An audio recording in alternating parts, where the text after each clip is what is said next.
Hello everybody and welcome to Let's Be Healed live from Oak Hill Works. How are we all doing? I hope you are well. And we enter now the final week of having this terrible built-in microphone because I finally have managed to get a sound card ordered. Isn't it wonderful? We'll be back to the proper microphone next week.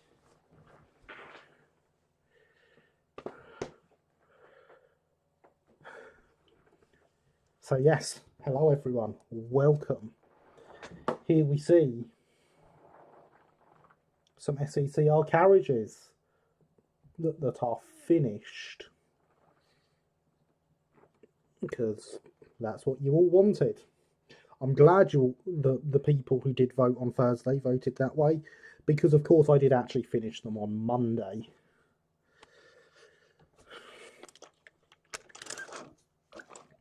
But so you can see now there are roofs on the bird cages, they've been painted, they have their sides on, they are a finished rake. No, I think it's just where liveries companies are worked for. See, there's J94, there's the problem, is they actually don't know what liveries it wore in actual service, other than the last one it was in. Which is why it's currently just in a tin of blue paint. It's literally a tin of paint they found when they were last looking at it. So yes, good evening Heritage Railway Productions, welcome, I hope you are well. Thank you, Simon. Thank you, J94. I am really happy with how they turned out. Of course, they are not what we're here for tonight. We are here to see this thing here. The LB&SCR D3 by Golden Arrow Models. Golden Arrow Productions, even. Which has definitely never ever been out the box since I got it. Not even for that thumbnail picture I took earlier. Or any other time it's appeared on the camera on the channel, which it has done a few times, but shh. So I got this at the Haywards Heath exhibition last year, where Golden Arrow were. It was a brand new kit then. It only just come out.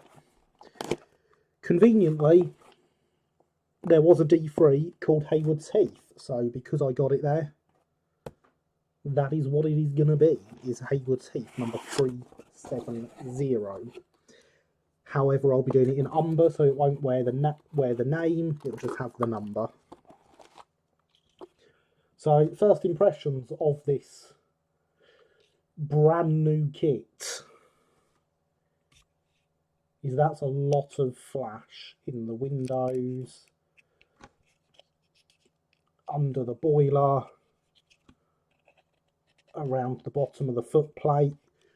I expect that on kits I get that are older, not so much on new kits. No, not Victoria, Alex. Yes, Victoria is a hero for taking on the Luftwaffe. The kit also comes with what is supposed to be a cab interior. I mean, it's the floor and the back wall. It is designed to fit on the Hornby M7 chassis. For those that don't know, I got this. I bought an M7 that had been dropped. Took me an hour or so to repair this. And there we go, look, just like that we have a D3, all nice and finished. Isn't it wonderful, everyone?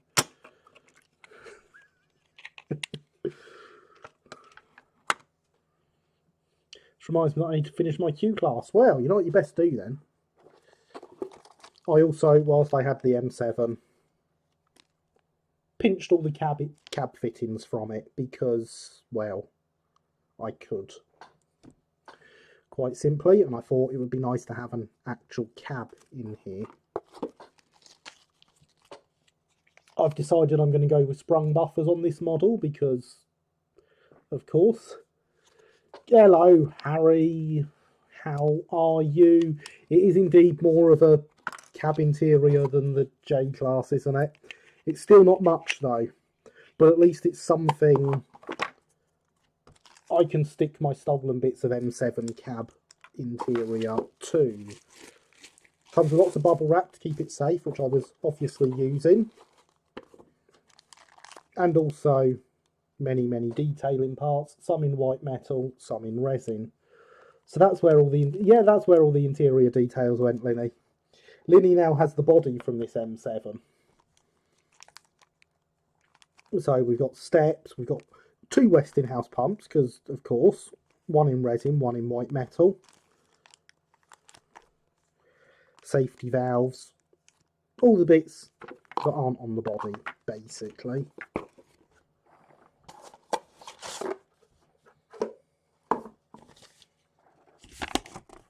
And a sheet of instructions, which includes a nice set of notes about the prototype.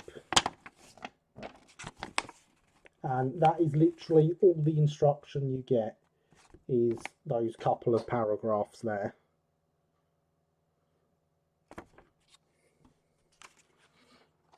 So we are going to pin those up on the pin board. Feeling better than I was. I'm better. I was ill recently yourself. I'm sorry to hear you've been ill. I am very well, thank you. So it's time to pin some instructions up on the pin board, because for the first time in literally months, the pin board is looking more how the pin board is supposed to look. With obviously the bits for the layout we're going to build when I can get the track. Some DCC chips, some Brighton number plates, some kittens. Actually, they're puppies in front, the kittens are behind. There's the kittens. And some wagon tarps. Much more how I like it. So, let's ruin that by sticking some instructions over the layout stuff.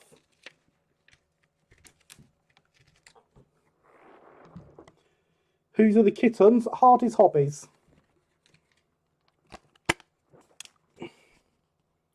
Hardy's Hobbies 3D printed kittens, AM 0008.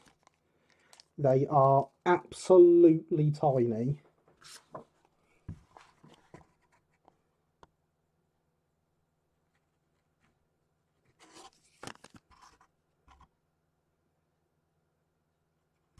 Right, it wants to focus on my fingers, not the kittens, because clearly they're just too small.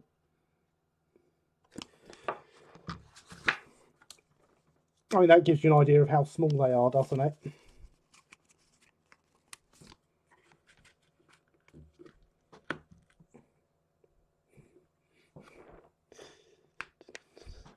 Kittens and puppies from James.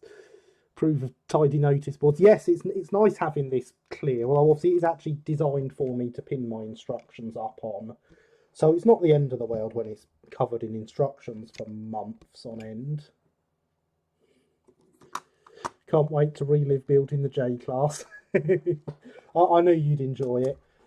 Some engaged chickens ordered. Car, they will be tiny. They will be absolutely tiny. So yes, there is our selection of parts to make a loco. Will it make a loco?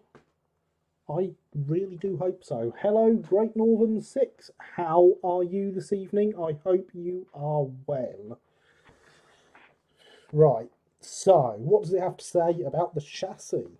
Because that is where it tells you to start. Body kit is designed to fit over a slightly modified Chinese-made M7 chassis. It's possible to use the Margate version, but the wheels are rather huge and need smaller substitutes fitted.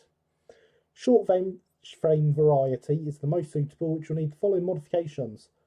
Firstly, remove the rearmost 5mm of the chassis block.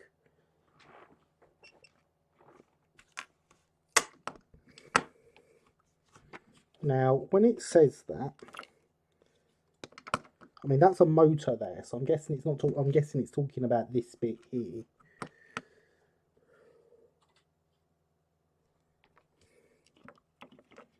Which would make sense because it is too big there. So 5mm of that needs to come off. And 1mm of the front face.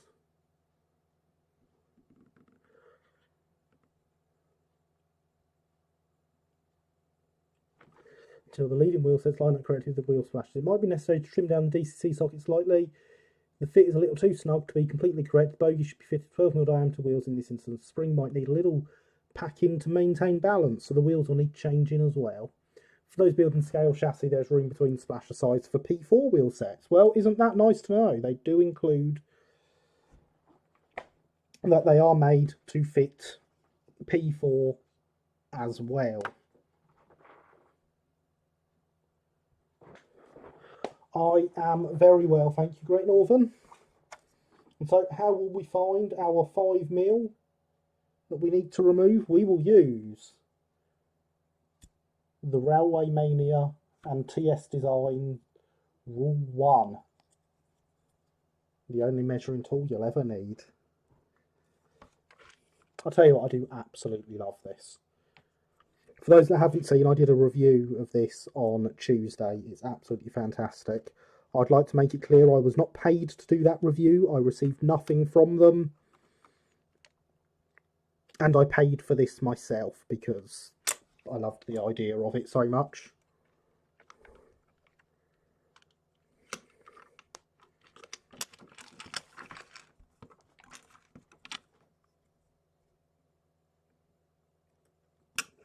So if I just put a little mark in the chassis there.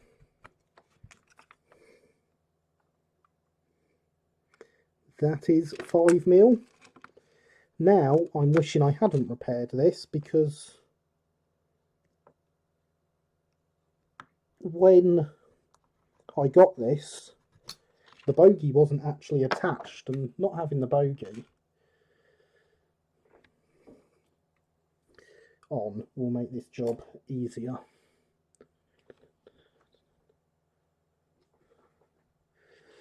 Can confirm I got one too and already used it to check a few buffer positions. It's even just for that, it's absolutely fantastic, isn't it, Lenny? And Lenny's quite right. Hydration is important.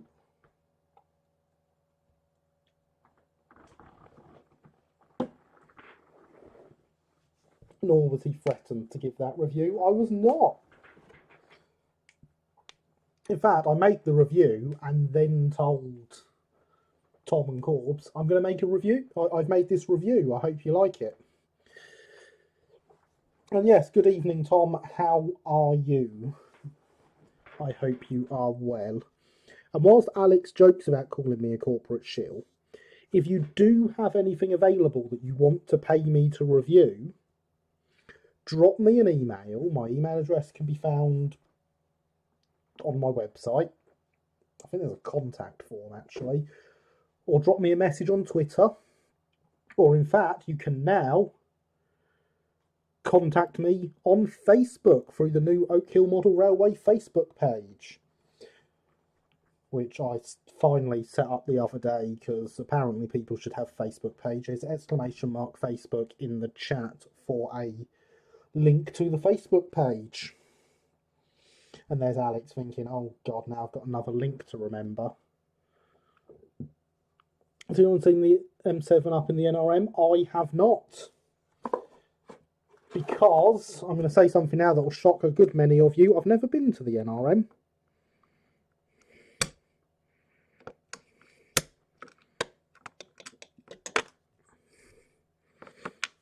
Now, all that was on there was a piece of heat shrink that I attached.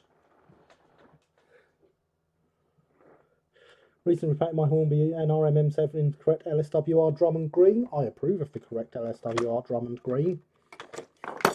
I knew he was a sellout. I never claimed to be otherwise.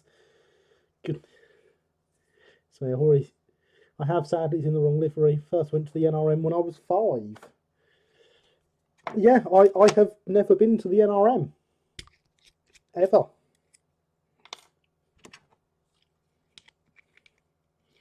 I don't think I've even stepped foot in York.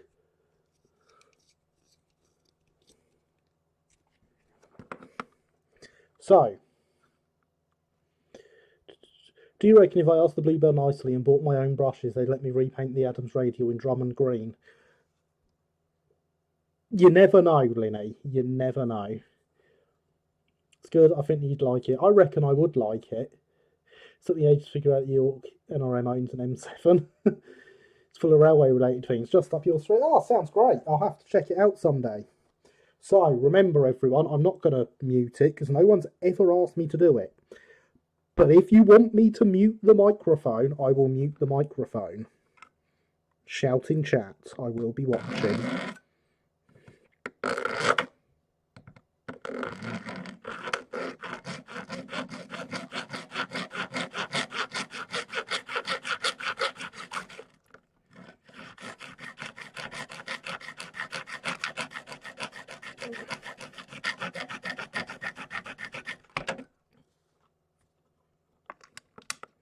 Put that there, I'm going to stop catching it. Presuming the NRM would be even better if it was full of southern locomotives, obviously. Can't see a B1 and A1X. Is Box Hill an A1X? I thought it was an A1. And yes, I really want to go to see Gladstone. I can see Terriers like half an hour from here.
Yay, we're through.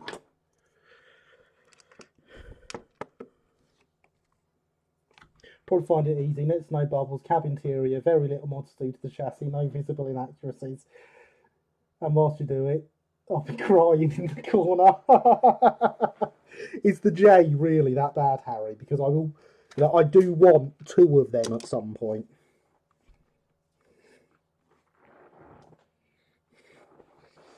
Because obviously the 2 J's were different, so I want both at some point. It's definitely worth seeing Gladstone. Gladstone is a lovely loco. Indeed, I have 2 B1s and I absolutely love them. Stand corrected, thought it was a new boiler, but no, Box Hill's an A1. NRM, for all its many faults, does have some superb pre-grouping locos. It does. I believe it is Wadden with an A1X boiler, but A1 everything else. Yes, Wadden is an A1X boiler with the smoke box cut down, as is Fenchurch at the Bluebell. Which just shows how backwards some decisions made by the Bluebell in the past are. Because, of course, Fenchurch in A1 condition is wearing umber, which, well, A1s didn't wear umber, but when they got rebuilt into an A1X, they received umber livery. Stepney is an A1X wearing improved engine green. Those liveries should be reversed. As umber came in 1905, and the A1X rebuilds started in 1911.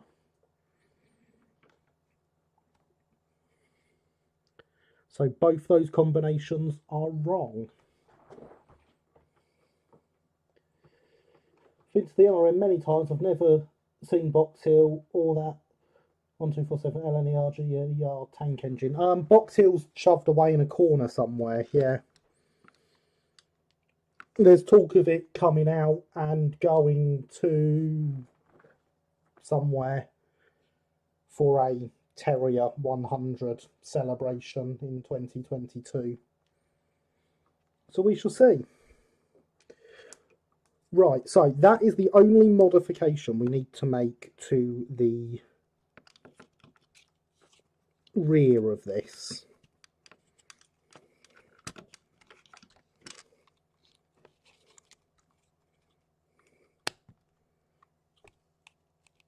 Yes, that's now short enough to be inside. Though it doesn't fit very well. There's just for you, Harry. You'll enjoy this. Look at the size of this lump here. It's absolutely massive in the top of the boiler.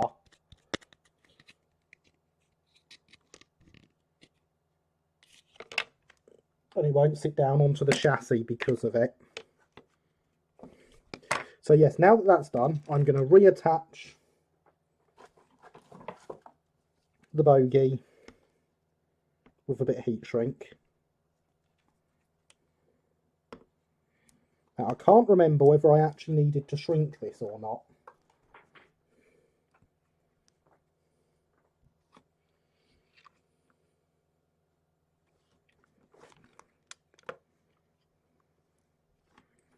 Oh, dropped it. It's no good when you drop it.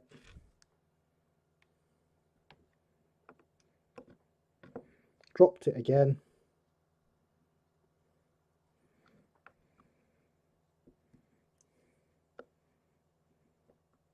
Oh yes, that's definitely too loose. That needs shrinking, so we'll put the iron on.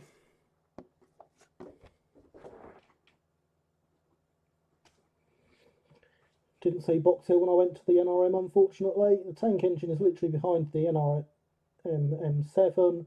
Box Hill's in the big white tent tucked away at the back corner. That's it, back corner of the tent. It's nothing. Yeah, I know that's nothing from what you've said, Harry, but I wanted you to know that this one isn't going to be all nice and easy. I don't know how I missed it. I last went in 2017. See, there's talk of a Terrier gathering in 2022. There's many places been given as possible locations.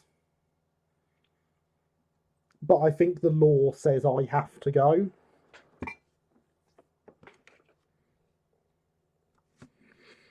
So yeah, for everyone with a Hornby M7, if you ever drop it and break off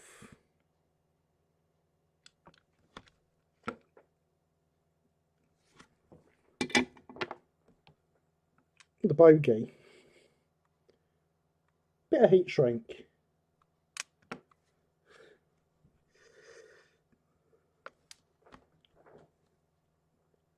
Don't you with you? Of course, Linny. Of course.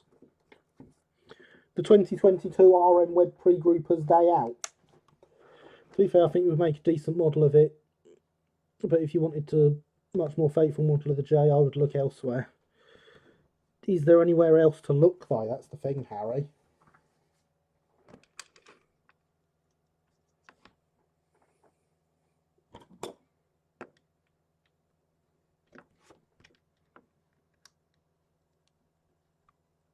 You are too tall. Can I snip you?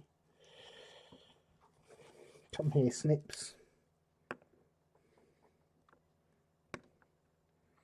Yes, there we go.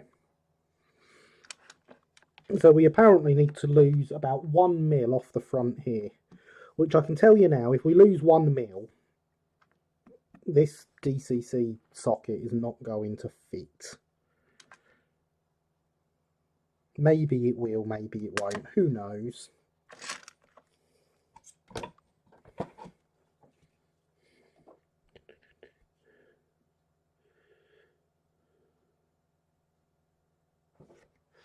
Oh Yes. I think there should be a P-class gathering or at least an SCR gathering of some kind, whether it be all surviving SCR logos or something like that. Well, the reason for the Terrier gathering is because it will be 100 years since the first Terriers rolled out. Shane Godnow have done some decent models. They have done some very nice models. I was very tempted by one of their O1s the other day, but I resisted, and that has allowed me to instead buy the sound card for the laptop so that we can have a decent microphone next week. I want to see Stepney again. I always want to see Stepney again. I'm definitely going to the Great Terrier Gathering if it does happen. I like to think that after the A4s being the Great Gathering, the Terriers will be the Greater Gathering. I'll be going to... There's a lot of people going then. That'd be great. If it happens, I will be going, and I will announce when I was going. Yeah, 150. That's what I meant, James. You're quite right. I think there was a brass kit. It looked wrong to me and was near £300. If it was near 300, that's a lot. Good at scratch building. I'm passable at scratch building. It might be 150. Yes, it will. You're quite right.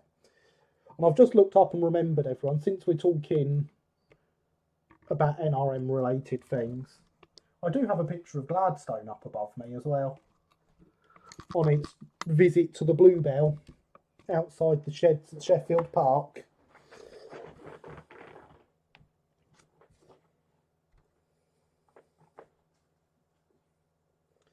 Oh, and of course, if we drop the lights a second, because otherwise I'll blind you, we now have a nice poster over in the corner behind the light, courtesy of Railway Mania from the shop. Corbs has done absolutely fantastic on that artwork. I do definitely recommend Corbs's Northwest Railway posters. They are fantastic.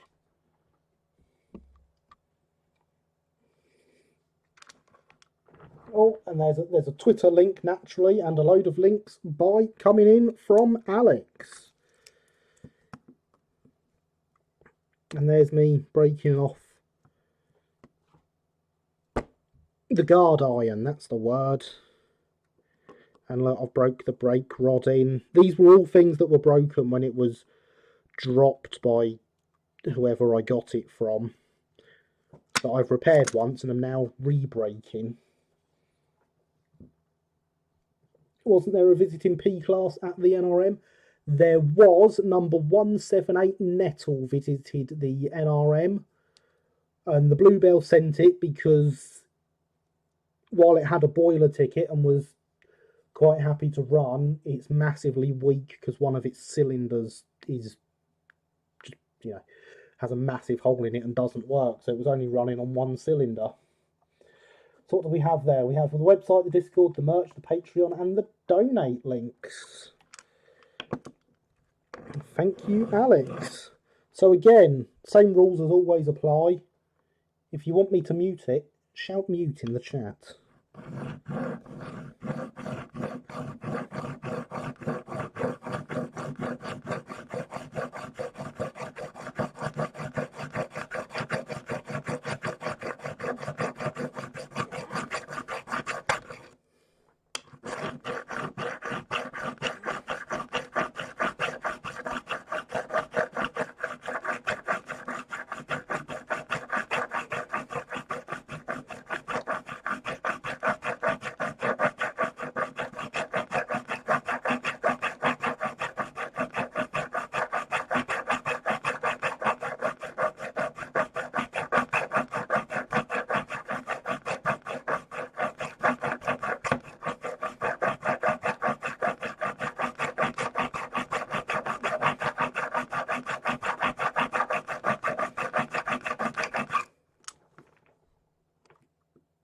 We've almost got through the layer of paint.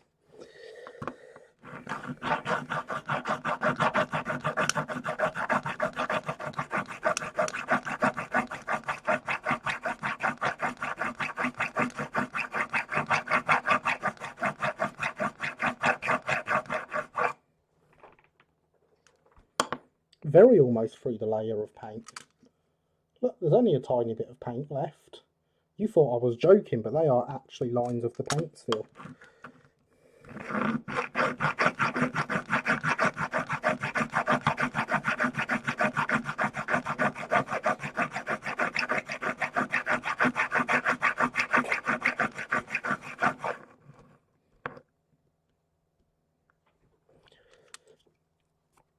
And for those wondering, I'm going to bring it back until I am in line with the front of the socket.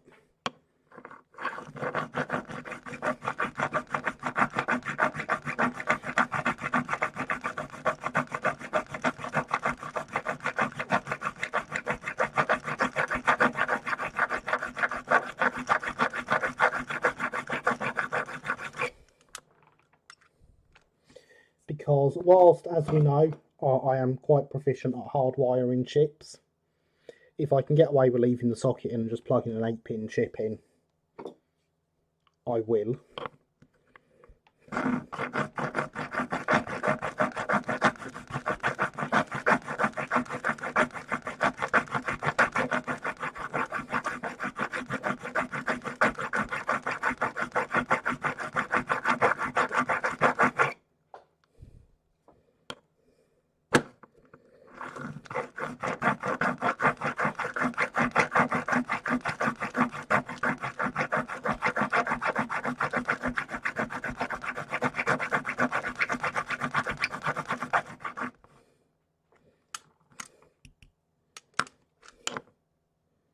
We're almost there.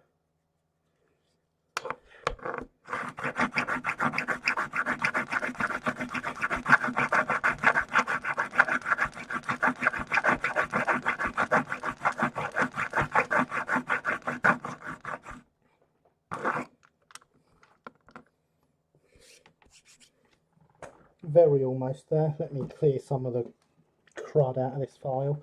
Didn't the Bluebell Railway have a plan for Fenchurch to return to Steam? Fenchurch is, well, it was just going into the works, and they started the very early stuff that needed doing for its restoration just before the world ended. So now it's stuck.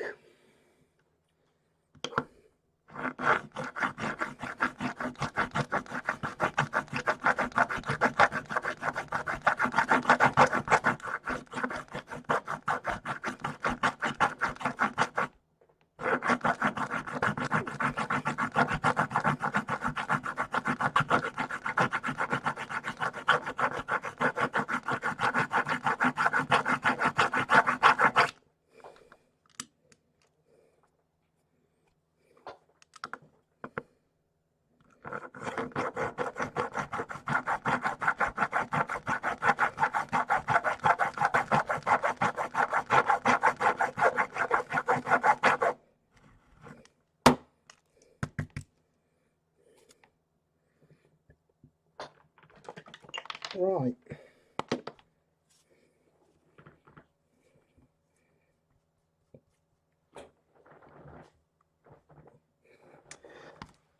Let's see if that lines up properly with the splasher now. We'll have to see from a distance, of course. That looks good to me.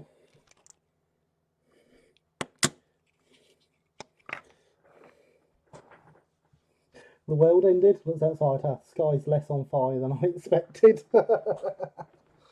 Yeah, unfortunately, the apocalypse did happen. I remember reading somewhere that Fenchurch is going to improve engine green, but I might be making that up. I believe you might have read that on my Discord from me, because I have read that somewhere. Well, I've seen hints of it from people that know. Main reason I left my J class was because I wanted to get on with other things. Whether you go for it's up to you. I could send you a list of what I found wrong with it. That would be great, Harry, if you could. Yes, that'd be very much appreciated. In the meantime, hydration is important.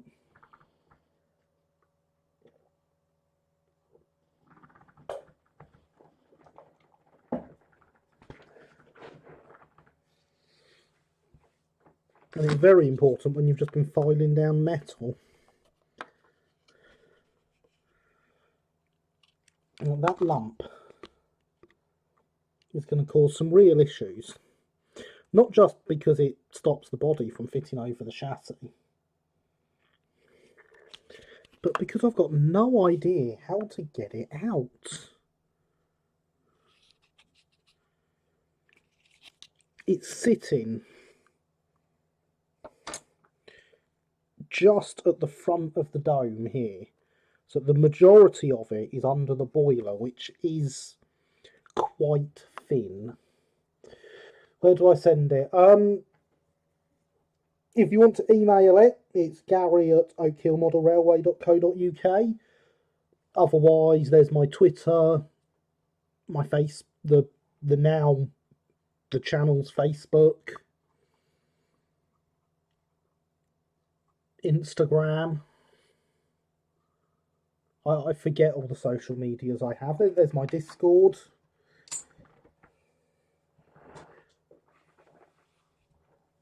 I like to think I'm contactable.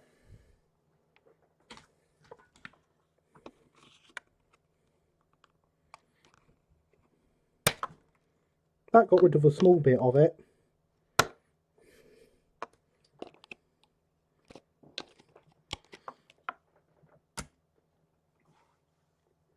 I'm not sure I could get a file in there.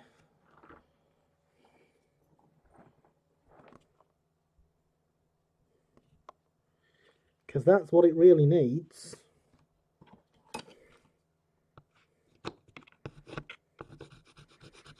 I mean, obviously I can get it in there, but getting it in there without damaging everything else is the problem.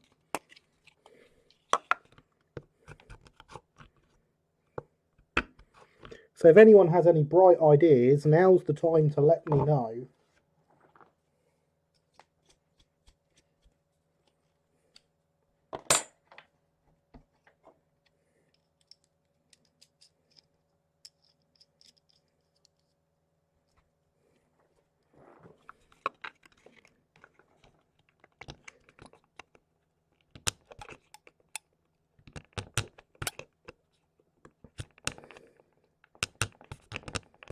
You know what, this would be better with one of the other blades they sent me that I never asked for. Okay, that's great, thanks Harry.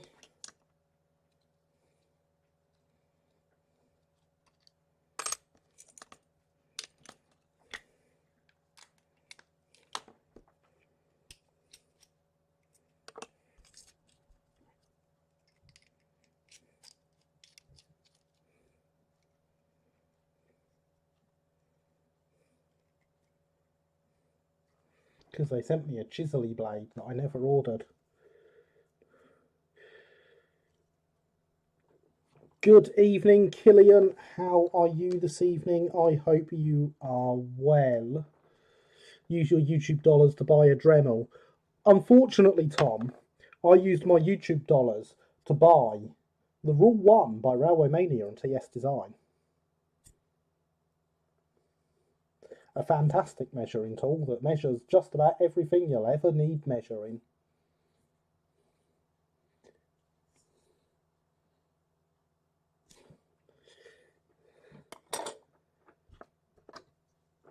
Watched a video on YouTube of the Bluebell Railway in '93 and the NRM own Q1 is on it. Yeah, the Bluebells had quite a few of the NRM Southern locos over time.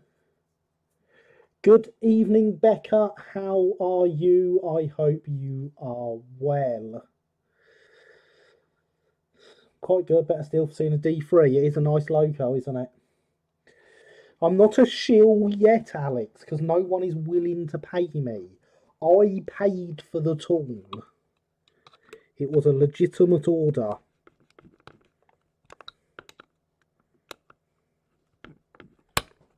It got reviewed because I was so impressed with it. So this is working really well, actually. Problem is it's slightly too wide. So it's hitting the boiler quite high up.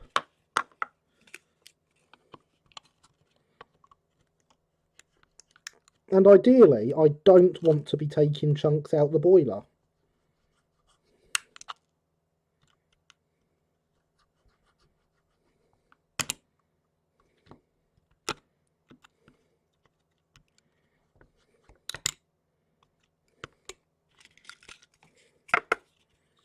But we have got quite a bit of it off there.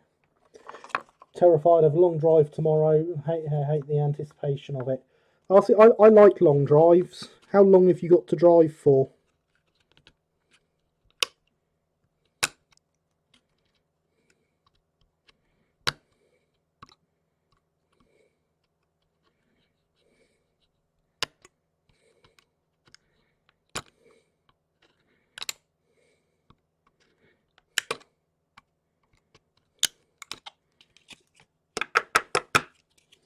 For a change, I have the living room to myself. You are now on the TV in high fidelity, widescreen, cinematronation and everything. Excellent. I approve of all these great things. It's a shame my camera can't focus on the bit I want it to, though, isn't it?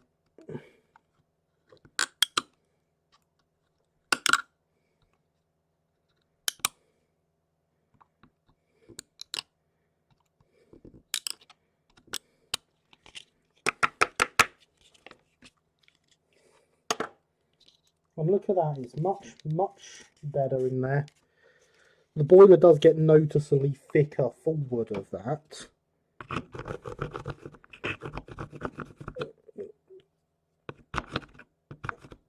So I'm hoping that getting rid of that is enough.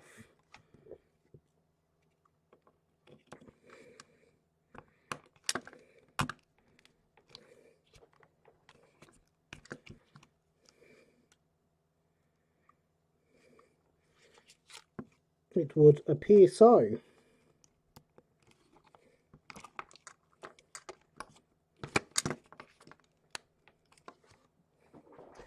So it'll be good with the drive from Swindon to Derby, about 2 hours. Long superb for me to start it. Hate the waiting.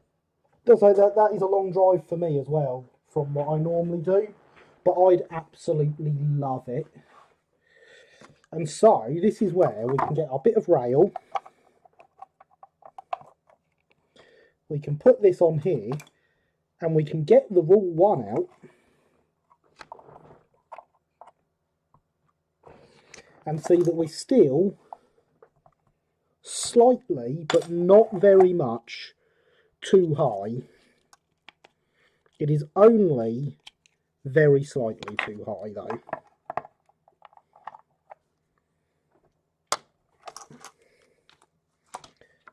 And we could tell that by using the average buffer centre above rail.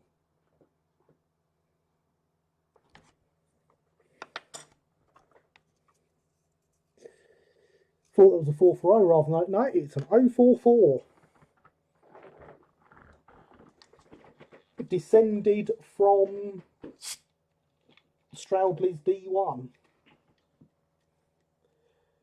Be the mech from the M7 then. It is indeed the mech from the M7. I am going to refill my hydration vessel because the bot wants to remind us hydration is important.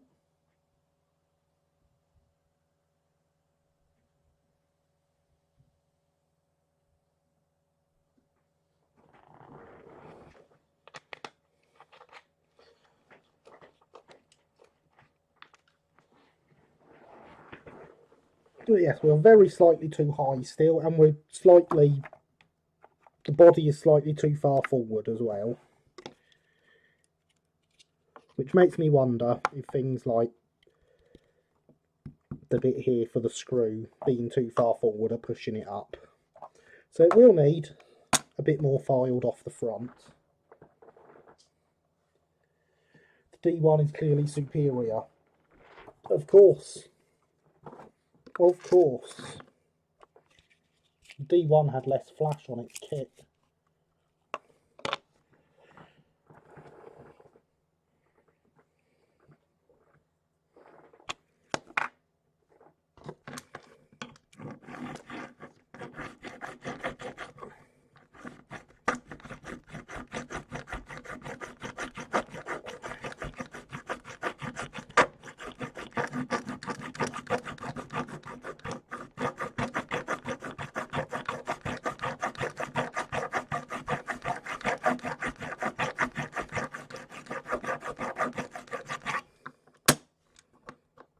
I am most definitely at the front of that socket now. You know what, I'm going to poke these out on the side so that I can actually see what's going on underneath the body as well. Blooming flash everywhere.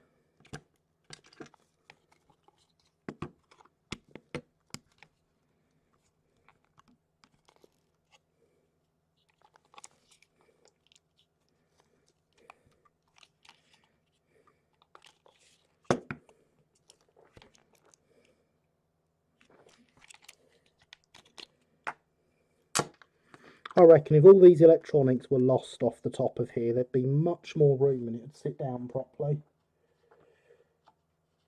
Think you need a D2? I do need a D2. Took me many years to get Batman C-Class, did find one. It's lovely logo, bought it back in 2018. They are wonderful, aren't they? They are absolutely wonderful.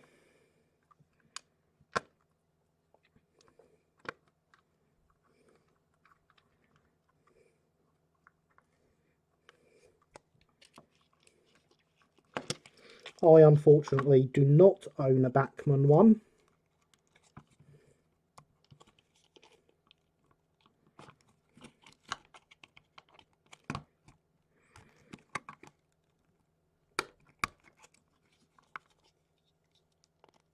But obviously I have seen plenty of Bachmann ones up close to know how wonderful they are.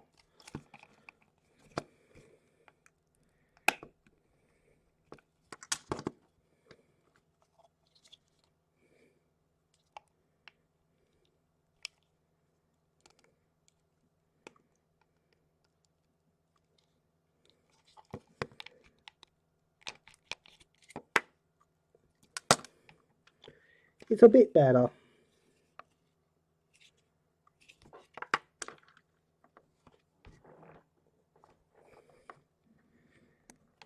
But yes, all these electronics are in the way of the flash.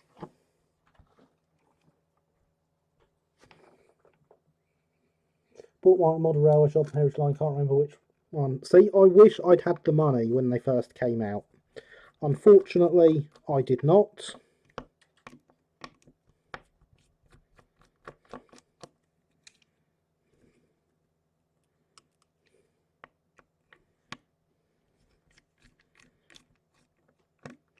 So I couldn't get one. Drop that back in before I forget what way it goes.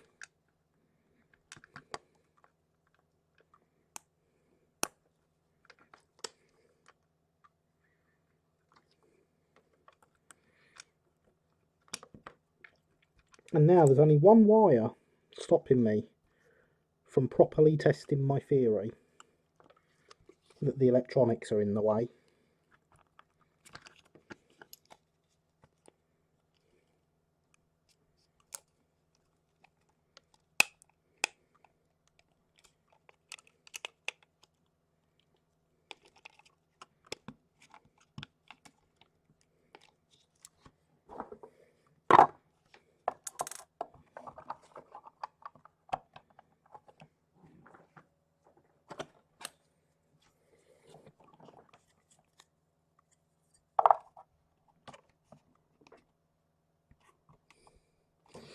No, I am actually going to have to take the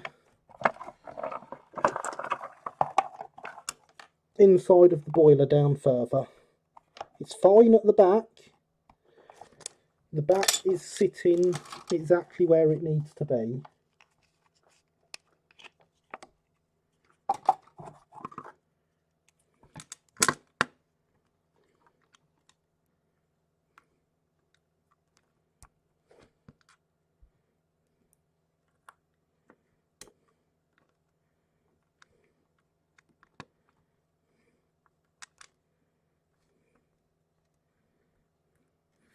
So I will put this back together.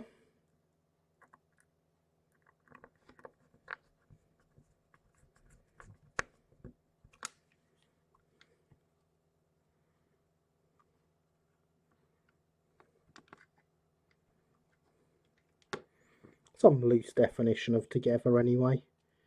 It saves me forgetting where everything goes.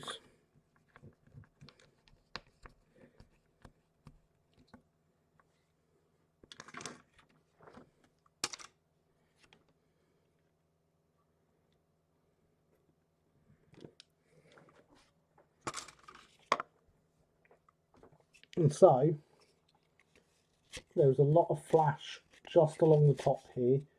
You can see on the camera where it gets darker, where the boiler is a lot thicker. And that is preventing it sitting over the chassis properly. Pity the full Wainwright livery C goes for so much more than the less attractive later liveries. Indeed.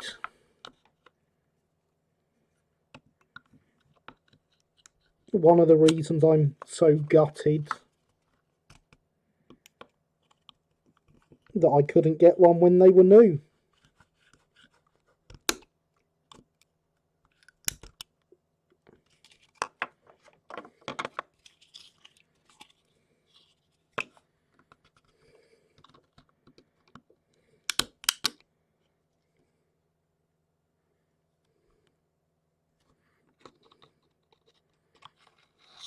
No, can't even get down low enough there anymore.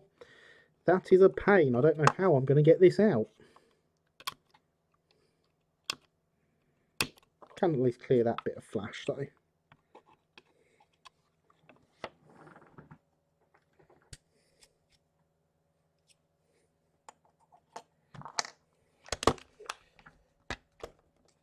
And we'll get a nice fresh blade out rather than putting the old one back on.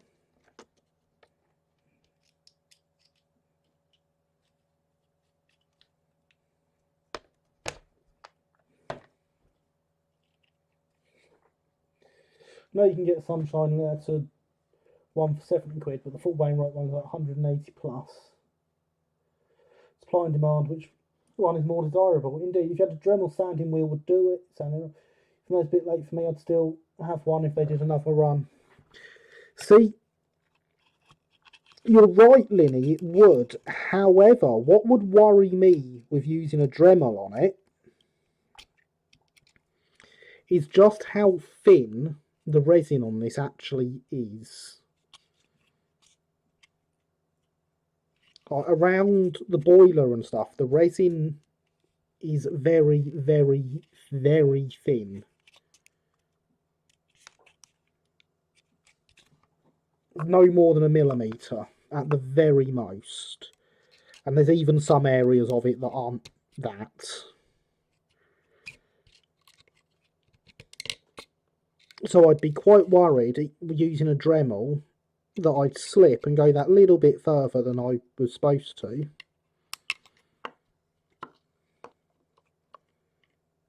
And all of a sudden, have a big hole in my boiler.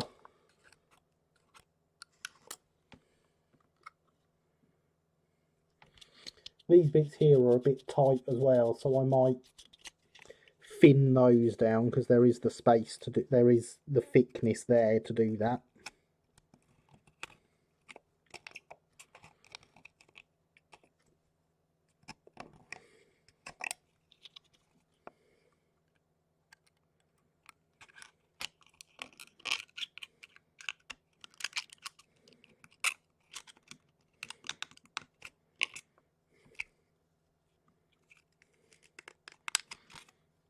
Does look like a much better loco already, just for having its cab opened out. You can actually see through it now. Nothing you can't fix with a bit of filler. That's very true.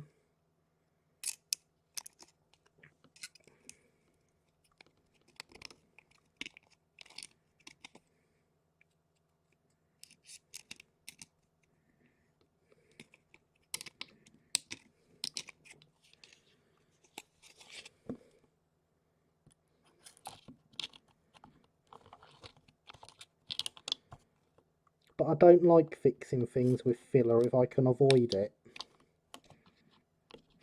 And again, we'd be looking at filler that was necessarily quite thin.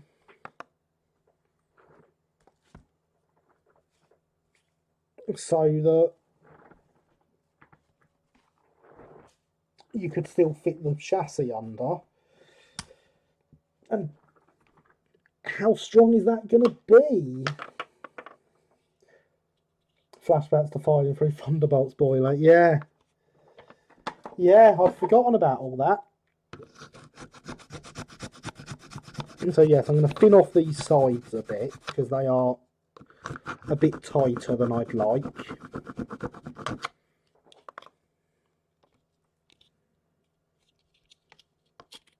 So that's quite rough on the front there as well. That could be causing us issues with the chassis fitment when the wheel positionings.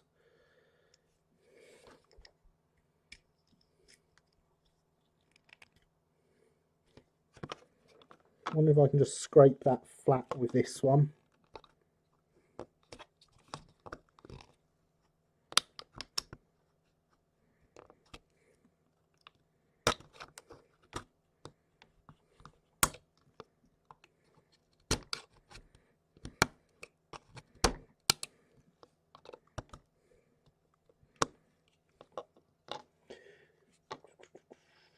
Suggestions for getting the dome flash off. Have you got a chunky Allen key? Wrap some sandpaper around the short end, use the long end as a handle. I do not. That would be a fantastic idea otherwise. I'm trying to think if I've got anything else around here that could be used like that.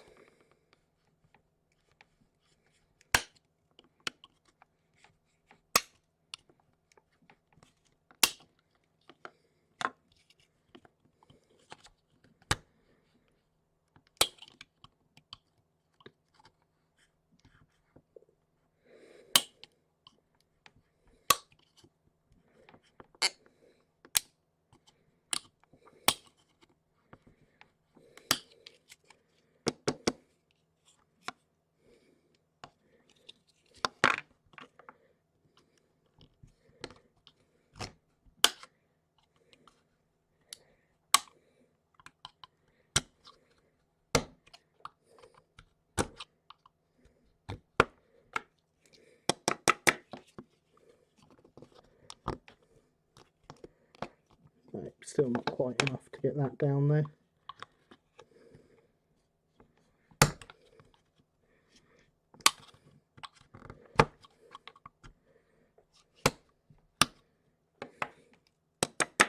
See these bits, massively thick. I can take off loads of material around here.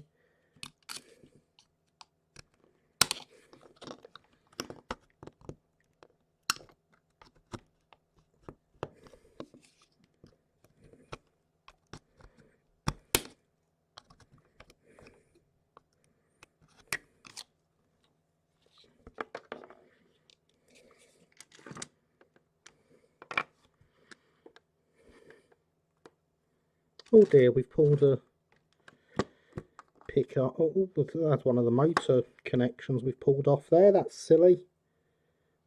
Never mind.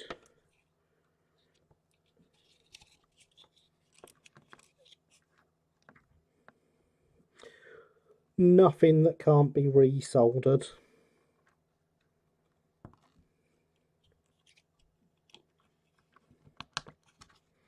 And honestly, I don't see why it's got a suppressor on it anyway.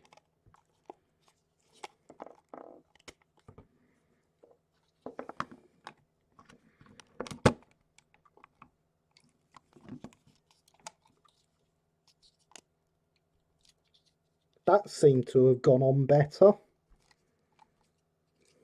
Oh dear, there goes the brake gear.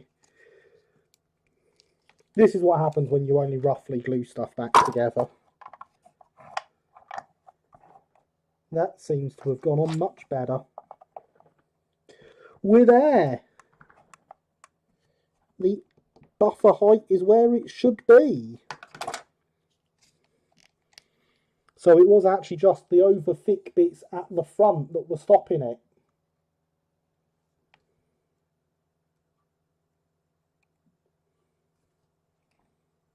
And look, we've got daylight under the boiler now because the round is fitting as it should from the M7 chassis.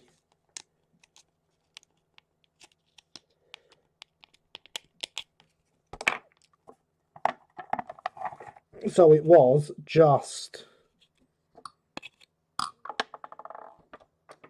at the front here, along the corners of this section, I've just cleared out with the knife there. And that's that fitting. Excellent. I believe that is all the chassis mods once it fits like that. Oh yeah, and it needs smaller wheels fitting at some point. But that can wait. Can I ask you to keep the injector pipe work off the M7 chassis if you're going to replace it? Damaged mine.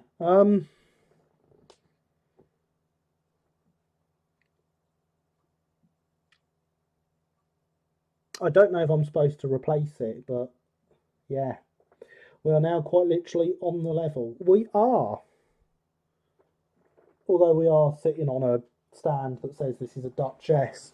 Last time I checked, it's not a Duchess. It's a far superior loco. Hydration is important.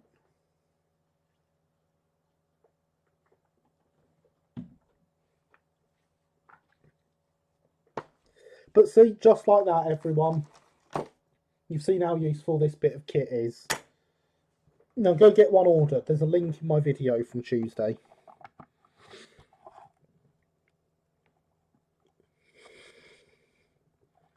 Seriously though, why does it have a suppressor? And this big chunky bit here. Excuse me. I was waiting for that.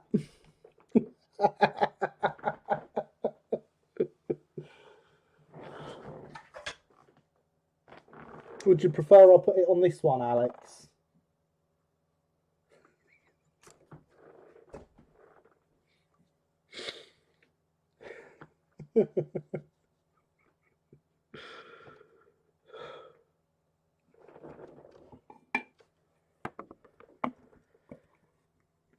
Let's resolder that wire.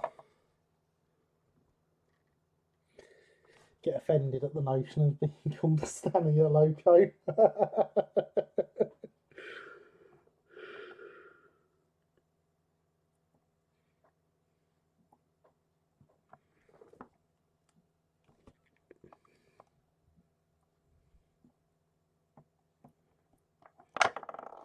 No, don't do that.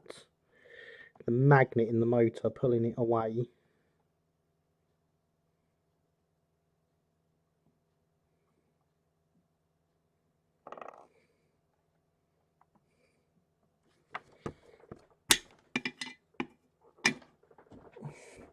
I would be. Peel that label off. Don't forget everyone to smash that dislike button. I also have one with the label already peeled off. You see, what I'm thinking is obviously at the minute, when I want to do close-ups, I bring down my bit of white card to hold behind it. So I'm thinking I do get one of these and put a white wall behind it and down one end so that I can place the logo on there, bring it up to the camera like that,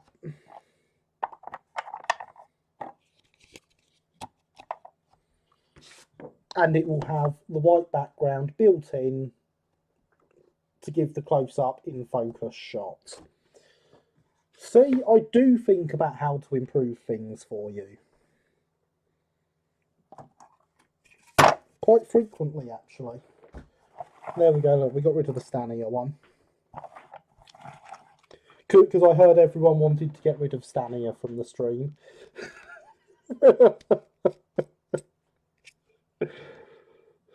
That was right, wasn't it, Alex?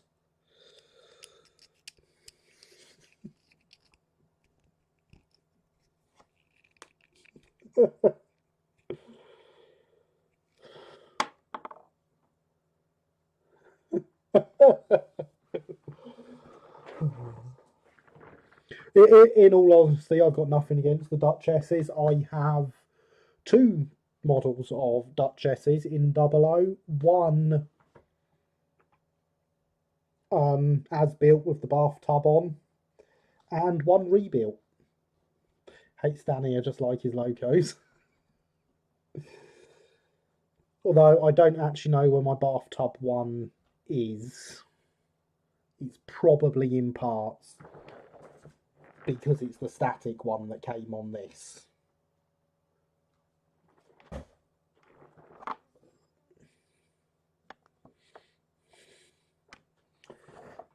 Well, attitude towards antiques. Didn't many engineers? Hey, Stan, Ania, like his logos. There we go. You got it that time, Alex.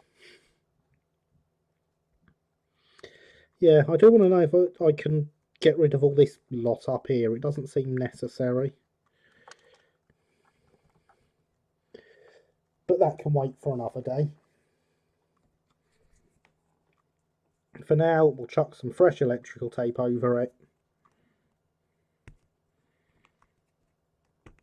so it doesn't go walkies.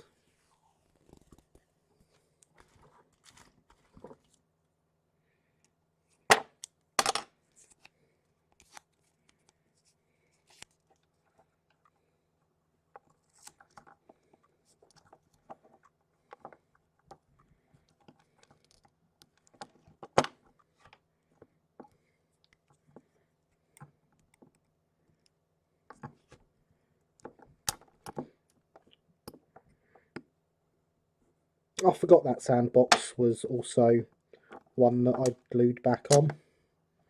I think I glued both the sandboxes back on, actually, thinking about it.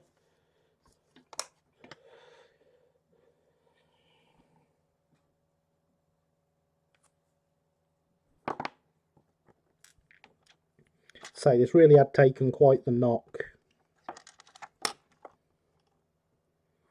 I can see my super glue on there. Barely held it in place, let's be honest.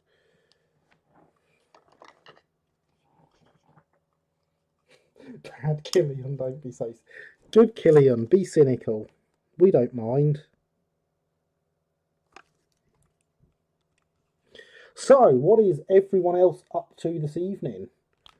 Projects, games, world of subways, all that fun.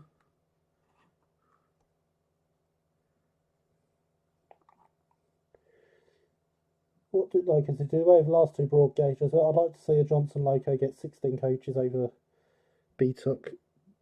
I mean,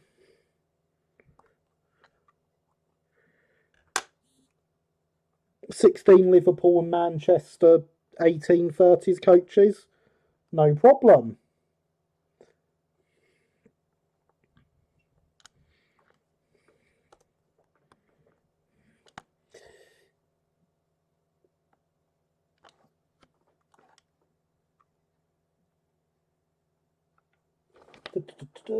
Interior lighting, Engage Class 150. Oh, very nice. Having finished my private owner wagon CAD, I'm working on something which might interest Mr. Oak. Not a Southeastern Chatham 6-wheel push-pull set, is it? Class 150, I much approve. Yeah.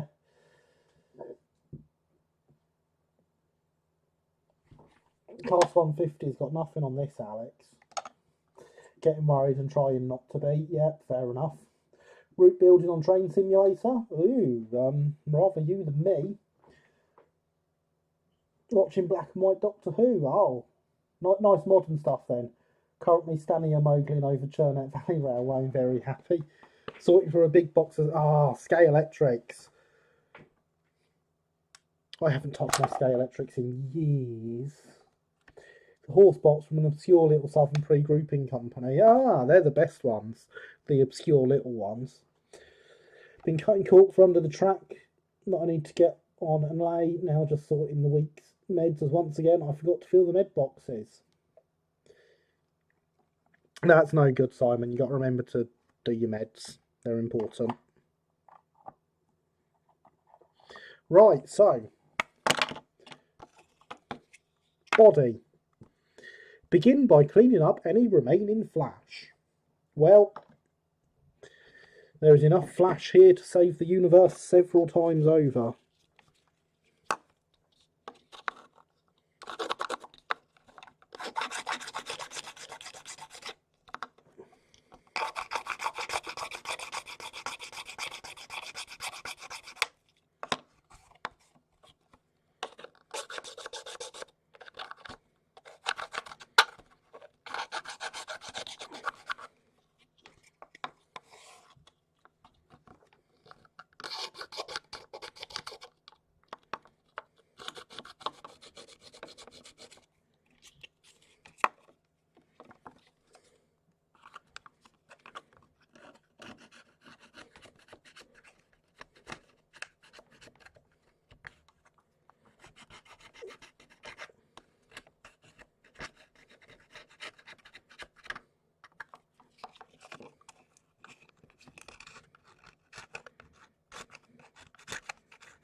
Chase. Can't really do anything apart from watching the stream, of course. Oh, fair enough. Well.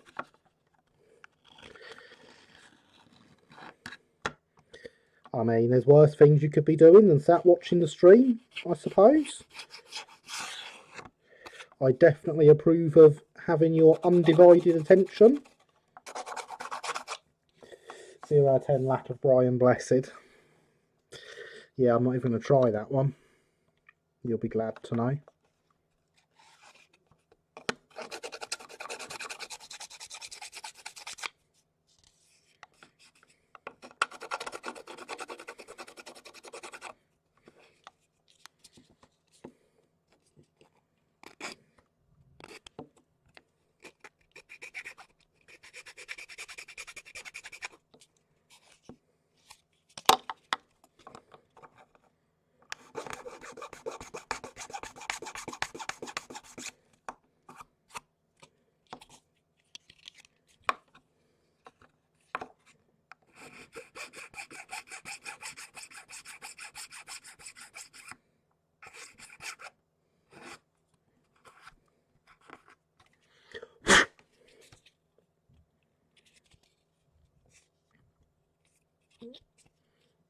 Well, that's slightly better.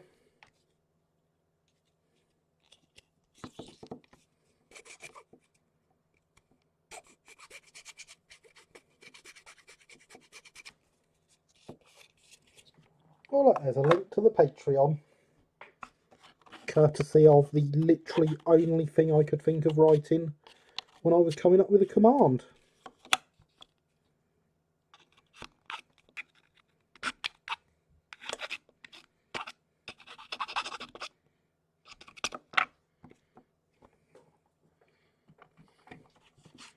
Right, where's a rounder one?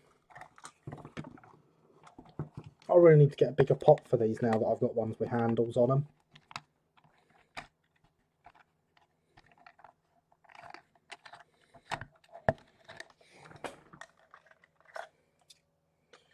But, you know, that would be sensible. What was the easiest loco kit you've built? Oh, there's a good question.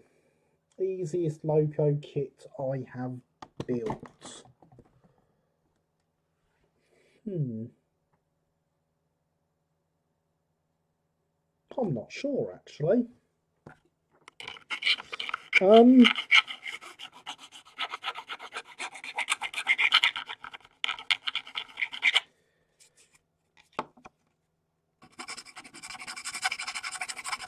Anything with inside motion is pretty easy.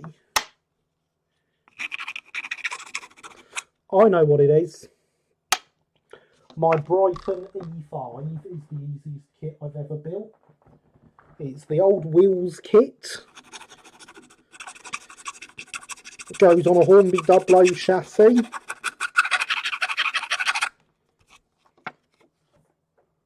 I built the kit in an evening.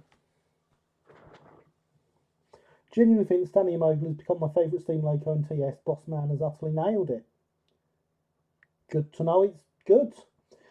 See the hands of those files? You could wrap one of them in sandpaper. Yeah, but I've done it now.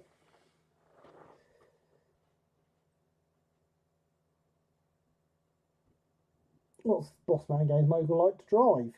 Good question. Alex approves of it, so it must be good to drive. Even easier is an inside cylinder 222. I'm scratch building one of them. Hydration is important.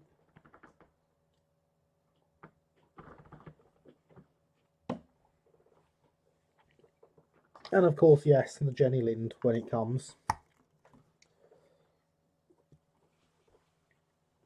But I do have a part scratch built, my G1 as we named it. So, drill for chosen detail fittings.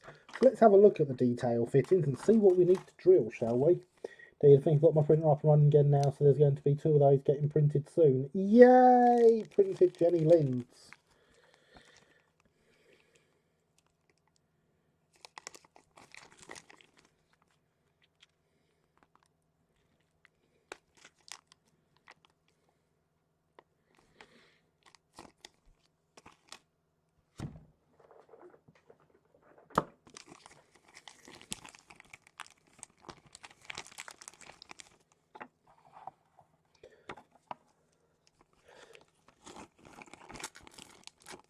She is a beautiful logo, isn't she?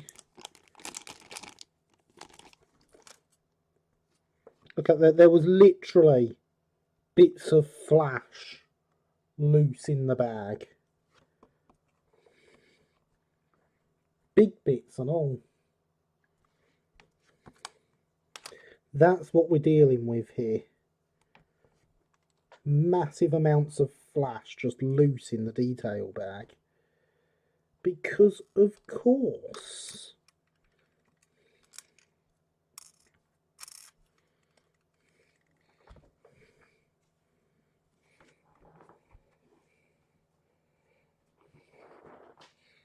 I mean, I'd love to be surprised by that, but I'm genuinely not.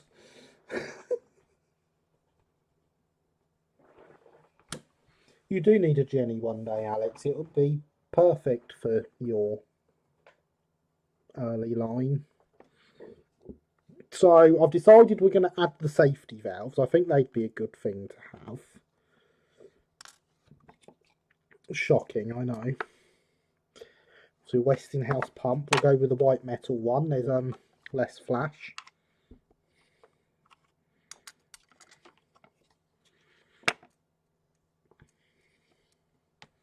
I need to pull up my picture of 370 again quickly. Do wonder sometimes if I did her justice. From what I've seen, you did do her justice, Killian. Alex, I'll have to bring mine over sometime. Last time I used Train Simulator is extremely laggy, but I drove class 158. I mean, from what I understand of Train Simulator, it's always a bit laggy.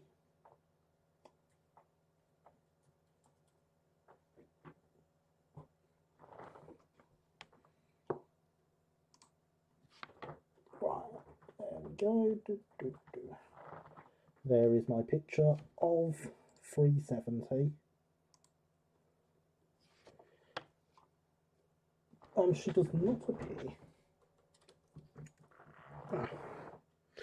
Right, okay, that's where they go.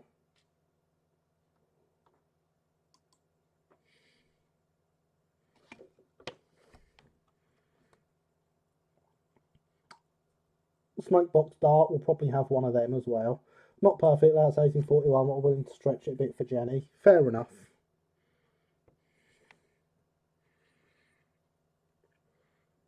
Now, it says for your chosen parts, but my picture of 370 is as built.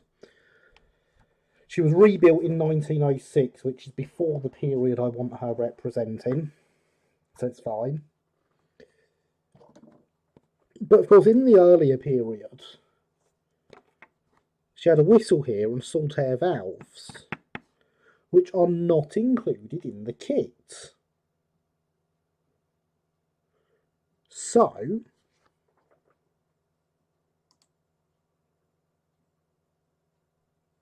that is something you would have to plan for if you are building one of these, is that it doesn't actually cater for the as-built versions. Oh yeah, so something else we need to do is drop a drill down into the chimney so we've got an actual hole down there.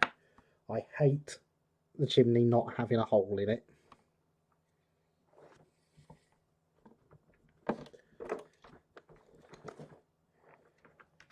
Are you the right size drill bit for this? Not really, but you're close enough. I believe you're the closest I've got.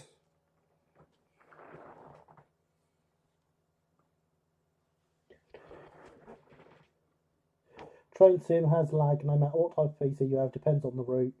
It's especially laggy on my computer. I thought it was due to the age of my PC. It's badly designed and badly optimised. That's what I heard about it, yeah. I wonder who told me that. Some streamer on Friday nights. So we're going to use my not supposed to be a hand drill.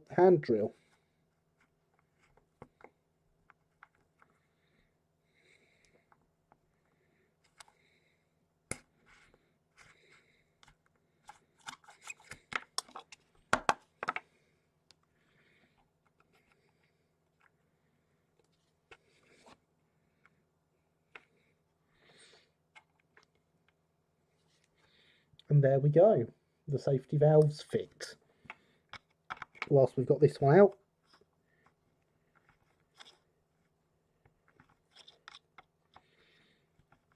hole for the smoke to come out of.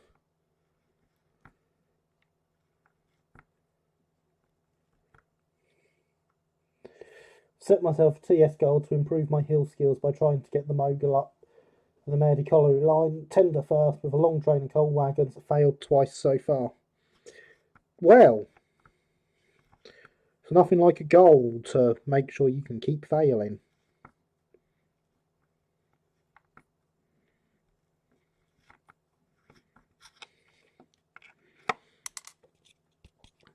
Now see, I'm not too fussed about these going too deep down the chimney.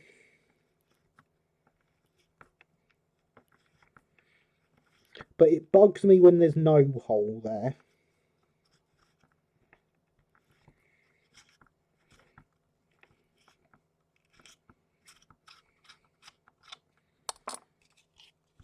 Now at least it looks like there is somewhere for the smoke to be coming out.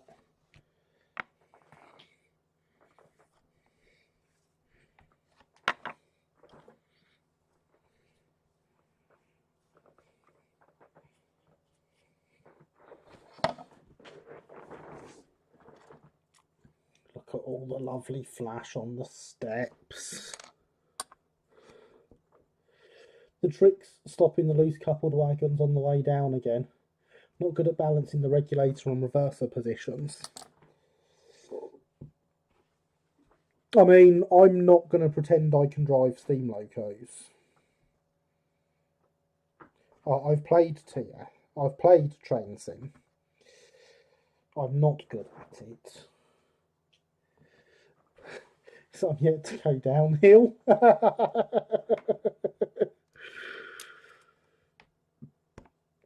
Yes, I can see why it'd be a problem that you are yet to go downhill. Let me check my detail picture again.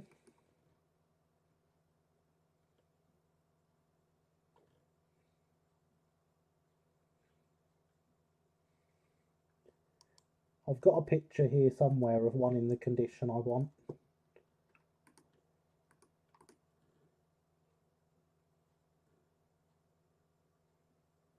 I'm just looking for it.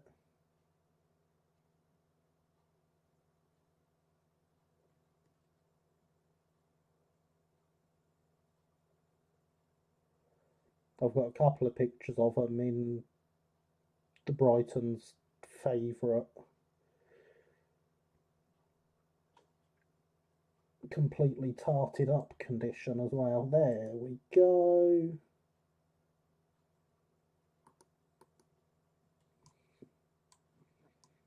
That's the picture I'm after. Let me zoom in. Much better. Can see what I'm looking at now. Let's get back to chat. Has good brakes on it. I'll find it till I hit the 1 in 40 and steeper sections. Yeah, that's reasonably steep for a steam loco. I'm not good at it, but I keep trying. The only thing is by the time I give up, it's usually 4 AM. Yeah, I can see that being a problem. So, where is my little drill? That's too big, isn't it? Too small, yes. I knew what I was trying to say.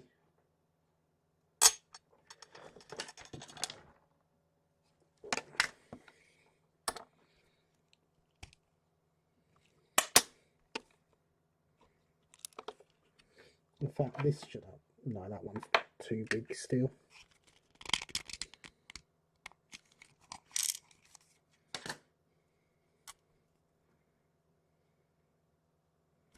That's the size we want.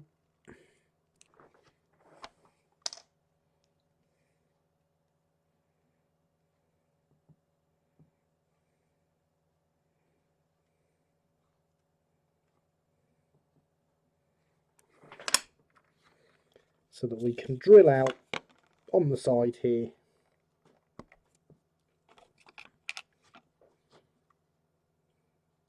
For the Westinghouse pump.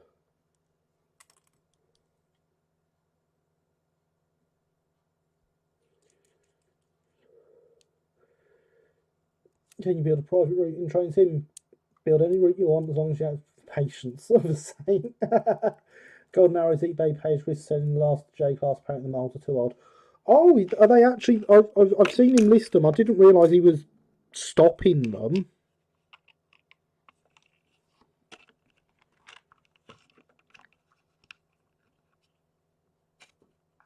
Right, that's the height I want that, and that's the distance I want it. So that wants to go in there.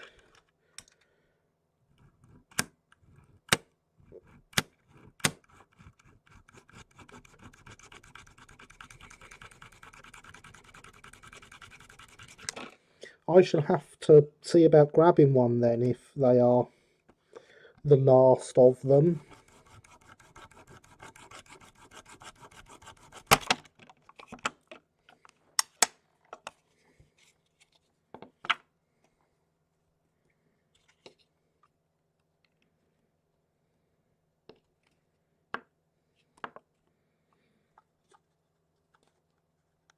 Now, I definitely measured that up, and yet somehow I've done the old too low. Blooming typical, that, innit?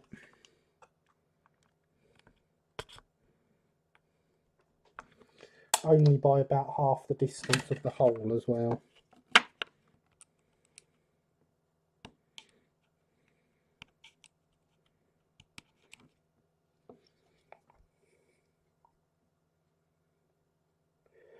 Says they'll be out of production for some time. Oh, that's not good. I'll definitely have to see about grabbing one then.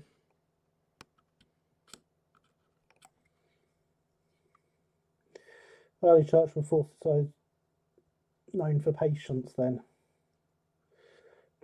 But yet another kit confined to history. The list gets ever smaller.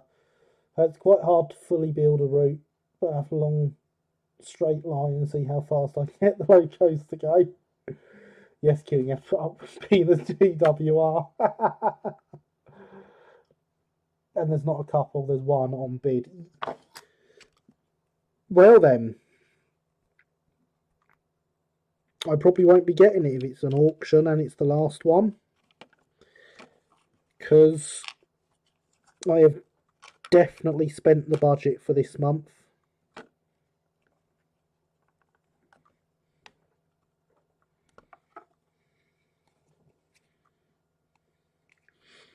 There we go, that's the right place now.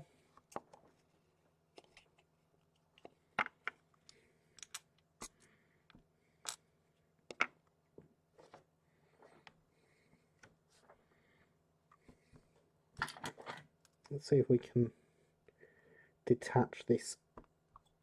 We can.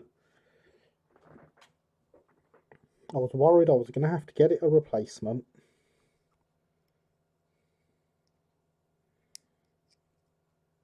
I do actually have a Markets one within reach.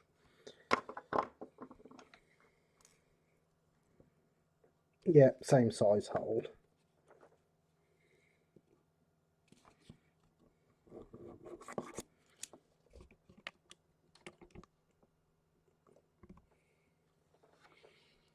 Looks like someone's scratch building. It does indeed. I'd best get Railway Modeler because that's got drawings in it. And I don't think I have drawings of the J's.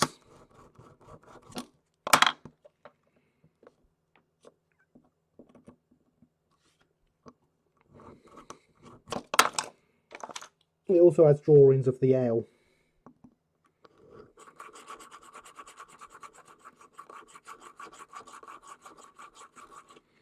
So if you like big Brighton tanks, Railway Modelers for you this month.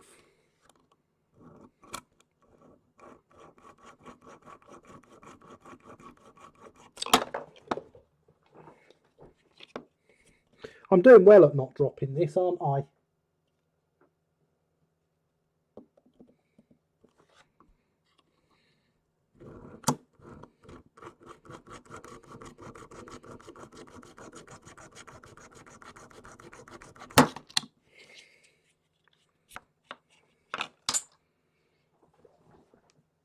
Warning J94, getting train seems very expensive. The rabbit hole is very hard to get back out of.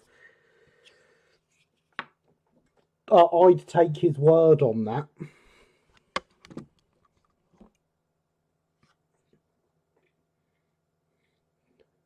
No idea what routes I have. I can only remember the crude clan. You know, sorry, I spelt that wrong. Don't worry, I've just said it wrong, so you're fine.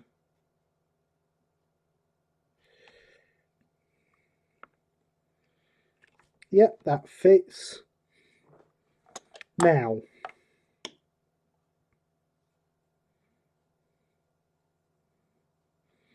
these are clearly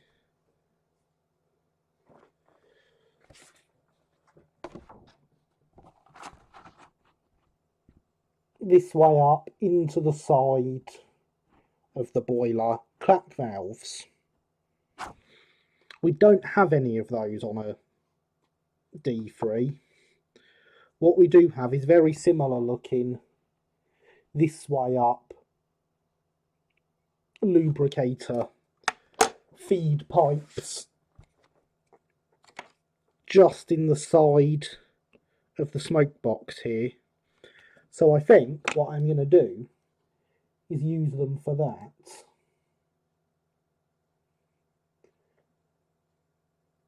Because there certainly aren't any.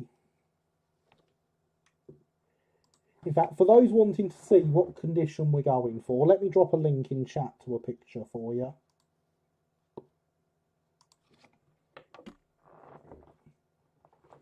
This is the condition we're going for.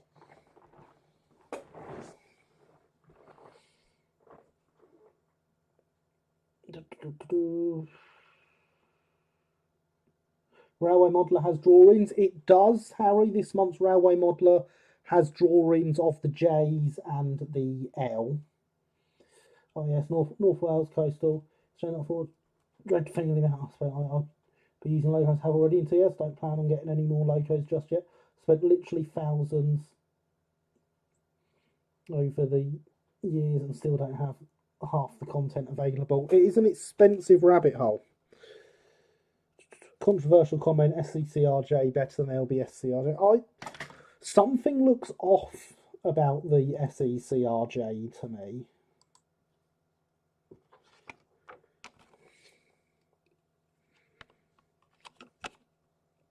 I mean, don't get me wrong, it's a nice logo, but something just looks off about it to me.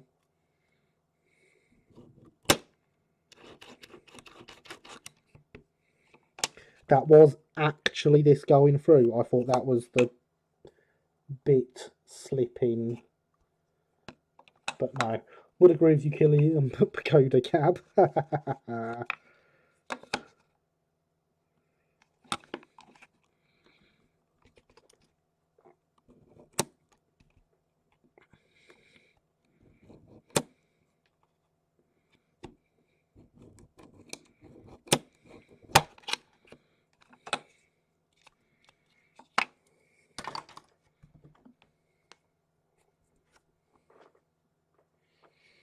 Shame it's a year too late. That June's issue would be interesting to compare. It's the August issue, so it's the one that is out now.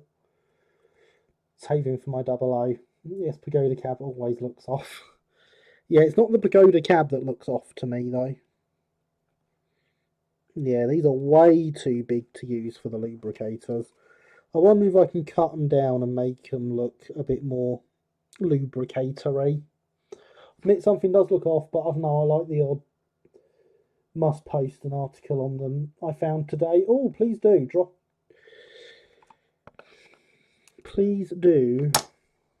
it into the Discord and I will enjoy reading it. Right, so that is all the white metal parts fitted up for. Now we've got the resin parts, which is just the steps, thankfully. So there's not too much flash. My TS DLC is something like 120 DLC, and a lot probably have never run. Tend to stick to the SDJR and Isle of Wight routes. I say when I've played it, the Isle of Wight has always featured right up at the top of the routes that I've been running. I can't imagine why. Hydration is important though.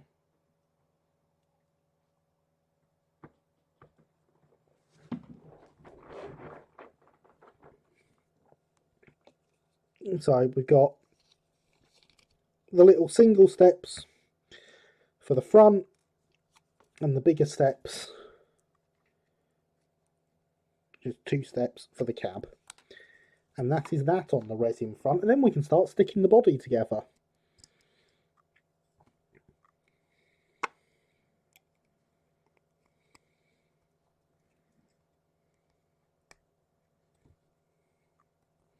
I have 248 DLC items for TS on Steam, plus have 100 plus from third-party companies. Oh god, I need help. 064 tanks in general look at the flat irons. Yeah, flat irons are well ugly, aren't they, Alex? Don't know why anyone would like them. But yeah, that is a lot of DLC, Alex.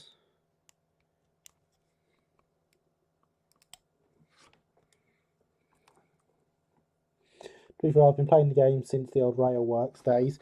Yeah, that probably goes quite a way to explaining it.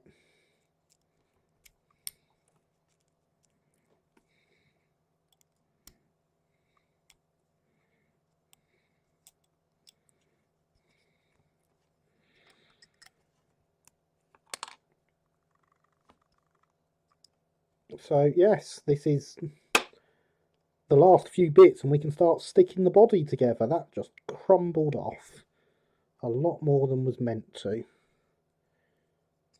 I think it'll look alright on the loco. It's not that noticeable. Just curve it a bit. Yeah, it looks fine. There it is, under the camera. After 3 weeks off, I have to go to work tomorrow, so I'll say goodnight and catch you all next week. Okay, good night, Paderborn. Enjoy going back to work. Shall speak to you again soon.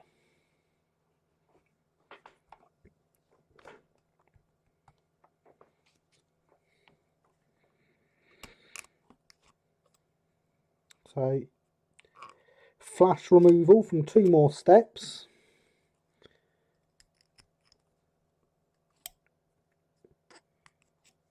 And then we can look at sticking the body together and doing something about the cab interior.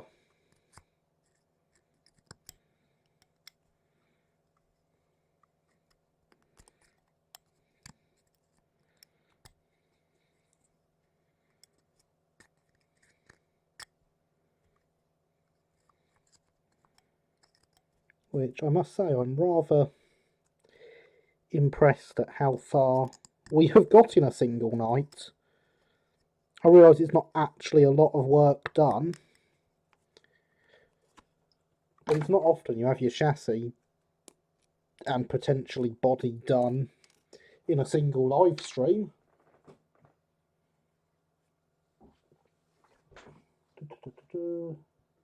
Night stream. Good night, Becca. Enjoy your drive tomorrow. Don't be too nervous about it.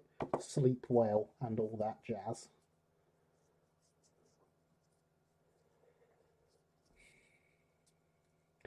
I regret a lot of my purchases on Steam. I know that feeling, Simon. I know that feeling well. 064 tanks weren't very common, were they? They were not. If you ever had to choose between 2 00 gauge locos, but you had the money... Have you ever had to choose between 2 00 gauge locos, but you had the money to buy one of them? Yes.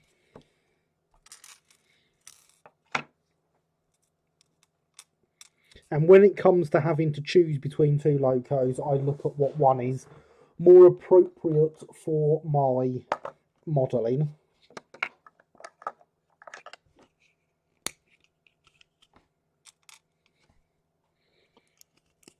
I must say, considering all the flash on the resin parts. These white metal parts are absolutely beautiful.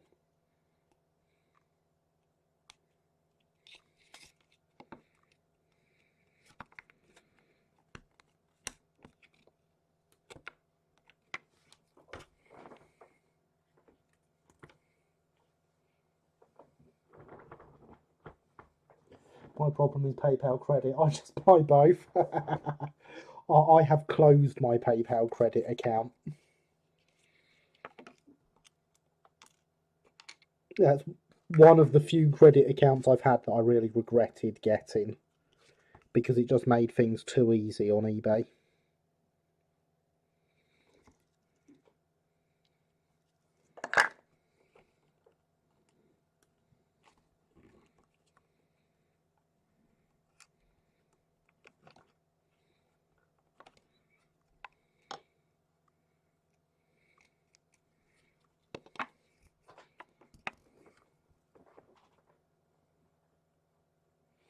Spent a few hours deciding which one because I like them both. Yeah.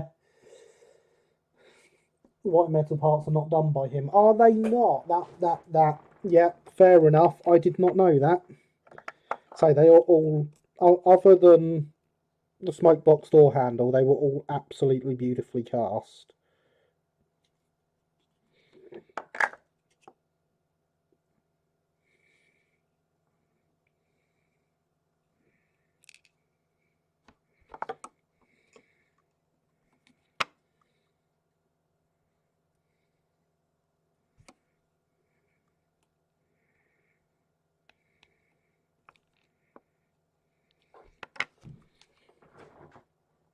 I've never used PayPal credit. Having a credit card is bad enough.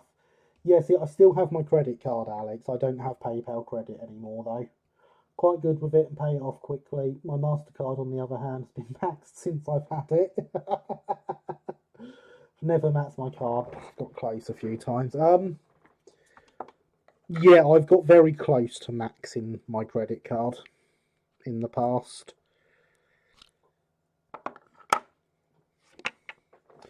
So let's have another look at this picture. So they're essentially stalks with a ball on the end, which these are definitely not. But I'm wondering if I cut them down here.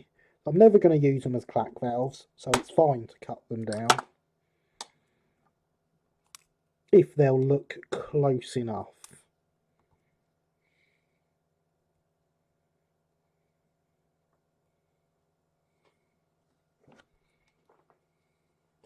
Something tells me you're not getting a sponsor from Golden Arrow. No, it would seem that way, wouldn't it, Harry?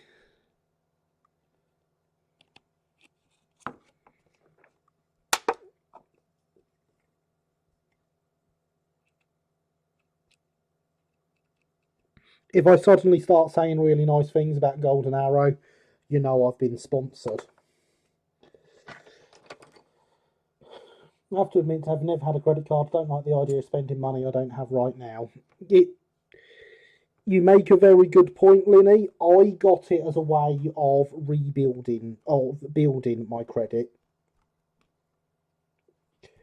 Because you need to have credit to get credit. Because that makes total sense.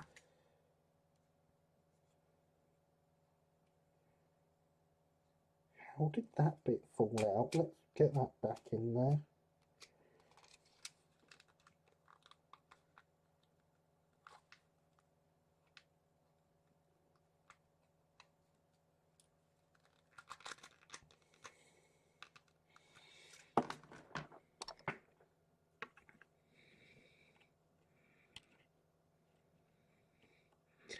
And sometimes you need a good credit score. I even took out a loan and dropped the limit and maxed it again. Yeah, that's not good, Simon. Try not to max my cards. I know I have a few logo pre-orders on it and I'm often no idea when they're coming out.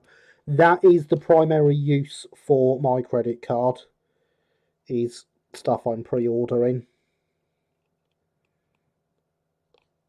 You know what, I think it looks as close as I'm going to get. So I'm going to go with it. Very responsible. Yes, I wish I didn't have it one day. I'll get rid of it, hopefully. Yes, that's why I got one as well.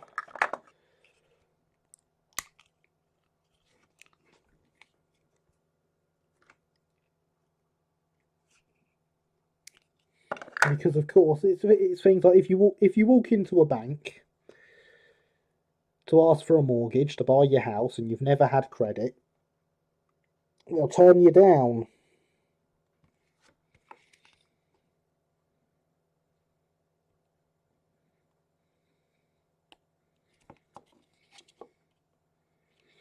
Yeah, it's not perfect, but it is close enough. I'm happy with how that looks in there.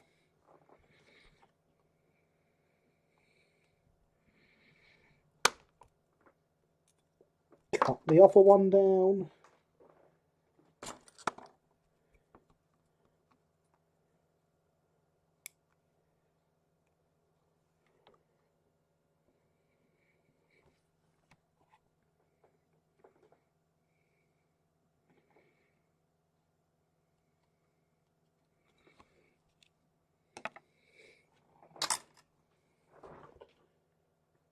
The worst bit is after getting the loan, I was made redundant and then my health deteriorated, so I only work a few days a week now. That is never good.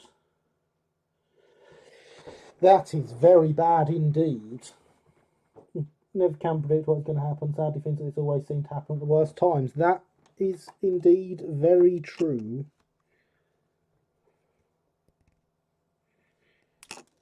By step.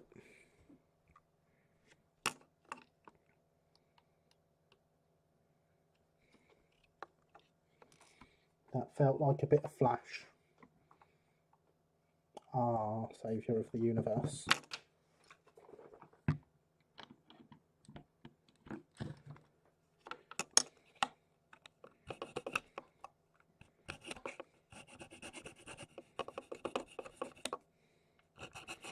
Had to say it eventually, didn't I?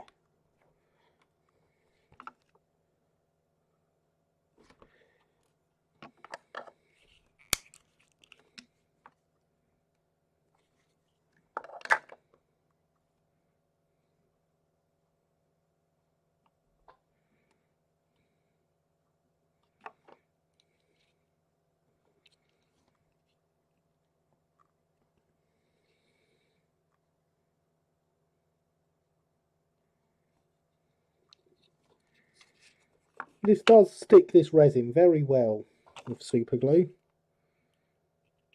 I'm quite impressed with how well it sticks actually.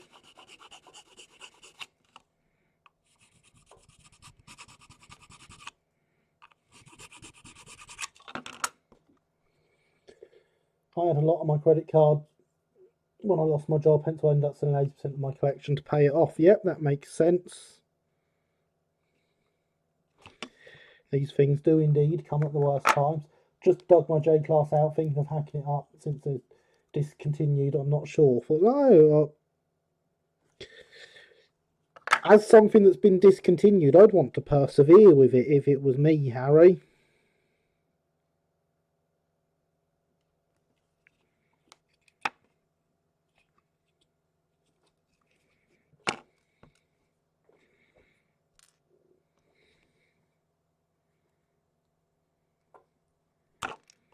Make me want it more.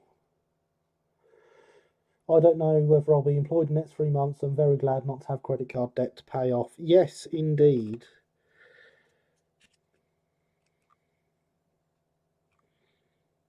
I can see why you would be glad about that. Hopefully you will be employed.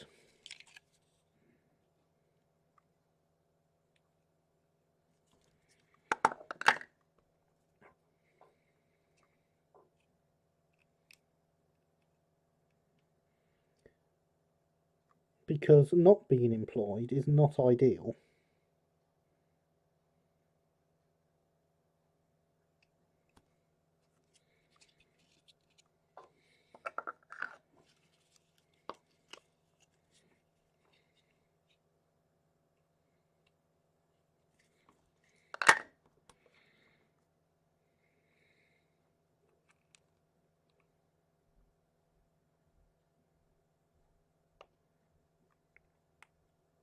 Stuck my finger to it.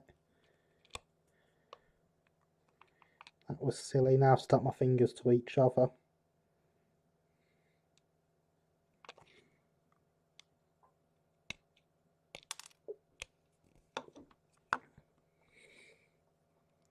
Oh look, there's some flash got caught between the parts.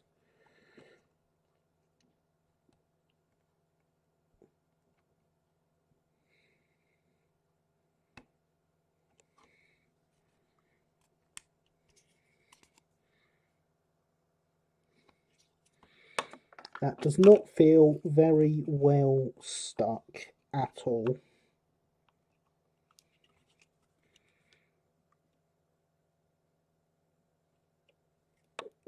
Seep some more glue around it and it'll be fine. No debt is the best sort of debt. Indeed it is. Don't cut it up, you can always find time to build it. Yeah, see what J94 says. Sold a lot of stuff, but never the collection. Downgraded the car once. Didn't have to. Hurt a lot, but I have nothing else worth anything. Yeah.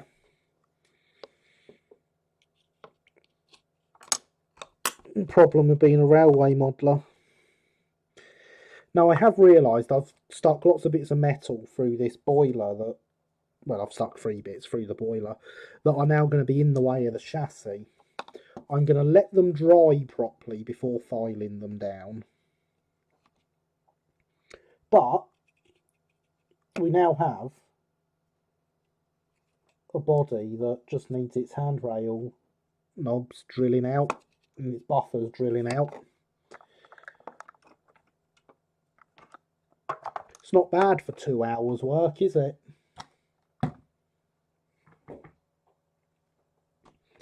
But whilst we let all that dry,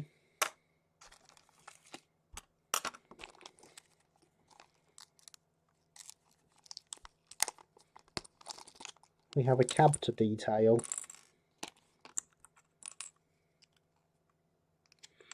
Now I do believe, as I measured this up before, ah right, okay, they don't stick on there, they stick on this.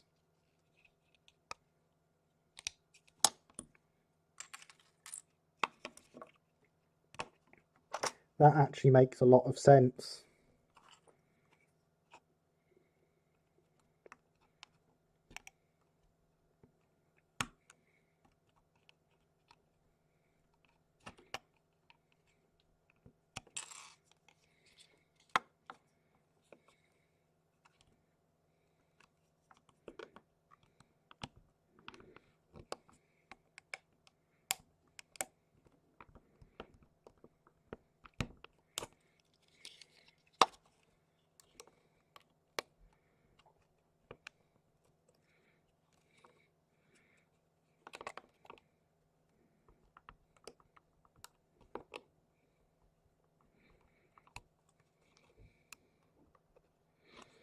I was wondering why it didn't have any supports like the front steps did.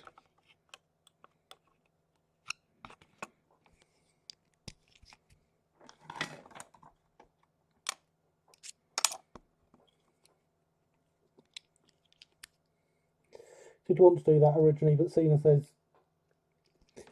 now easily accessible drawings, doing some minor surgery on its next best equivalent, plus it isn't in the best condition.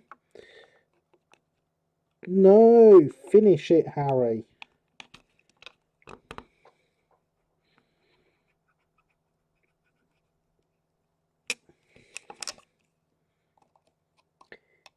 If you get it finished, then all that pain of getting all the bits like the cab interior done will be worthwhile.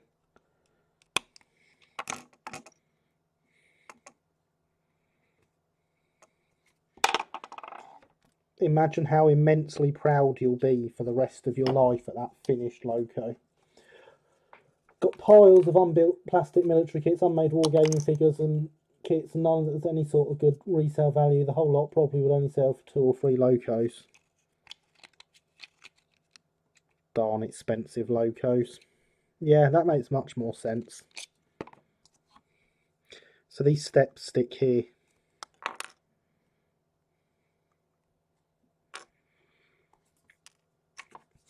So yes, as I say, I measured this up before. I'm pretty sure, yes, the front of this is dead on the back of the boiler. So everything we stick doesn't want to extend past the front.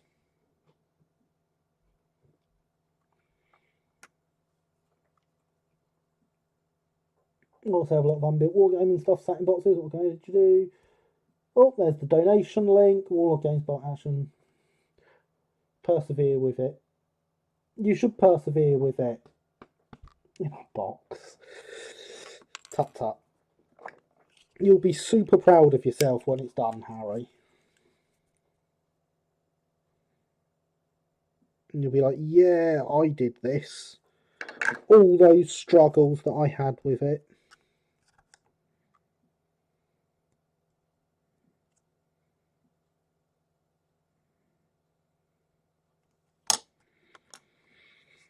For those that don't realise just how many issues Harry has had with this kit, he was working on it during my first live stream. This is my 66th. That's not a kit that's been very easy to build. Right, that goes that way. There. See, the cab of the M7 is slightly wider than this one as well. So there are bits that will need cutting down. But I'm thinking if I get them all stuck together and cut them down afterwards,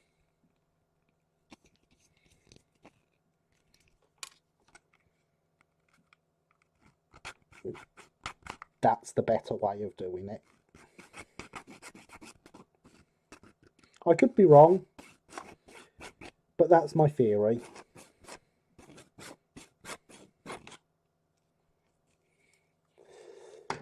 Note to self, do not buy a JJ. I remember that. Build's easy, just not right. Yeah, well, I believe getting it right is an important part of it, is it not? So if it's not right,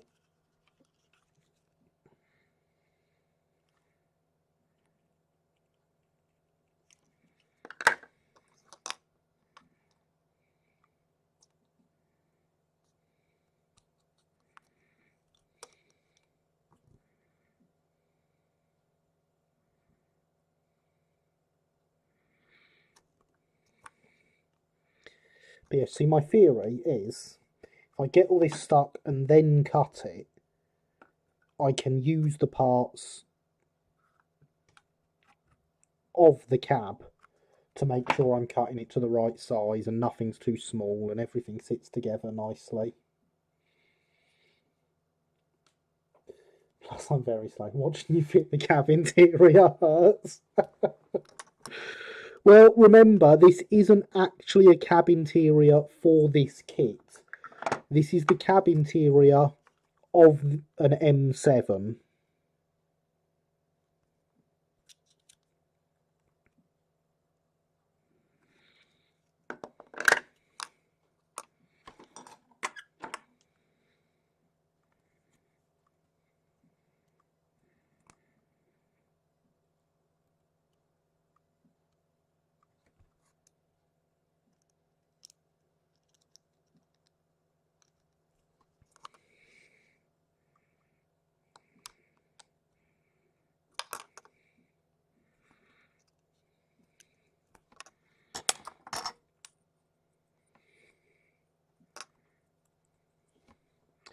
It's just the M7 was donating its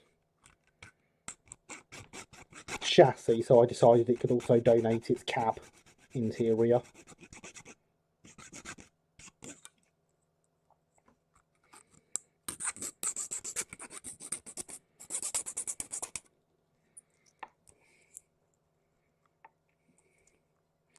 J-Class interior wasn't part of the kit.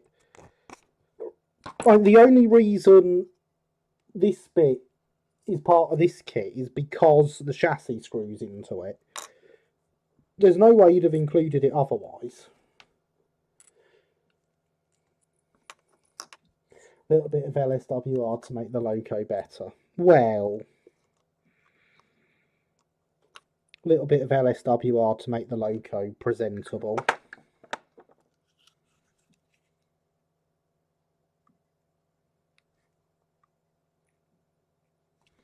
Better would be a proper D3 cab interior.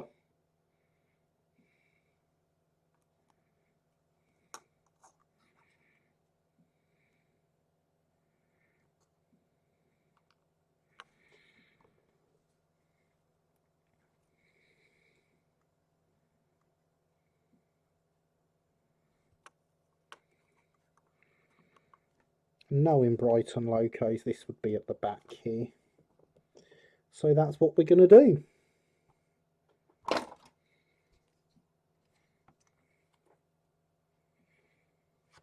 A part of me does not want to cut this a little bit off the edge here.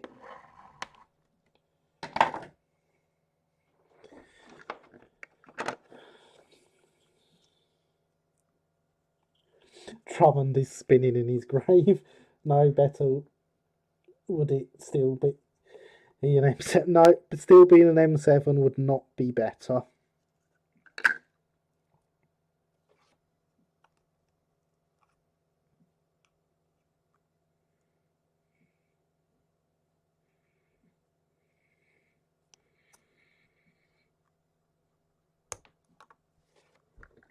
And there we have a nice cab interior.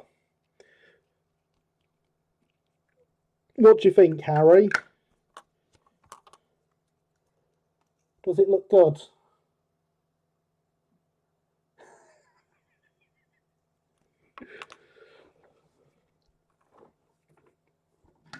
As I say though, these are actually, like, if I put that there, you can see there's a fair amount of that sticks over the edge.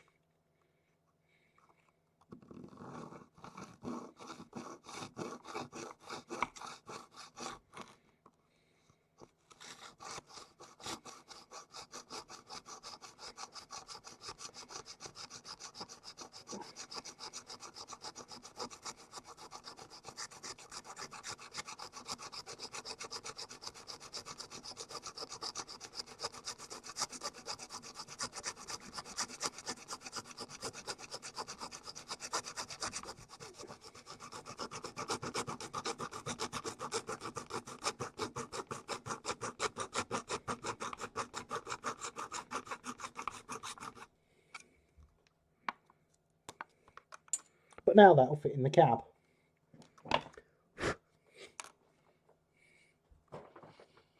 Love a decent M7 in M. Well, it would be, but it's fine to be wrong. Haha, very fun. I knew you'd appreciate that, Harry. I knew you would appreciate it.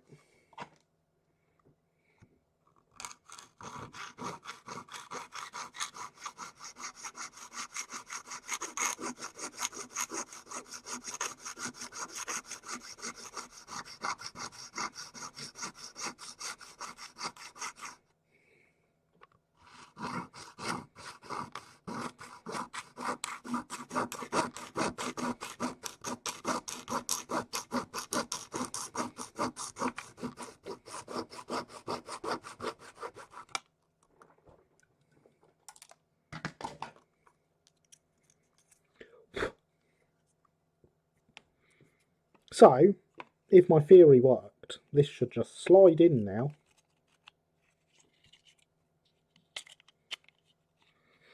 And we have a cab with a full interior. What do you think of that then? Think I might have to call it here too. Falling asleep. Fair enough. Good night, Linny. Thank you for coming by. It has been wonderful to have you here. Harry's learning an important lesson. Gary's only happy when he's making us feel bad. I wouldn't say only. To be fair, my class 69 came with backhead by 2060. We might get a handbrake. Remember to smash that like button, folks. Thank you, Linny. Made to measure. Indeed, it looks great, doesn't it? I'm really impressed with how well that's worked. I genuinely did not expect that to work quite that well. But I'm really happy with it.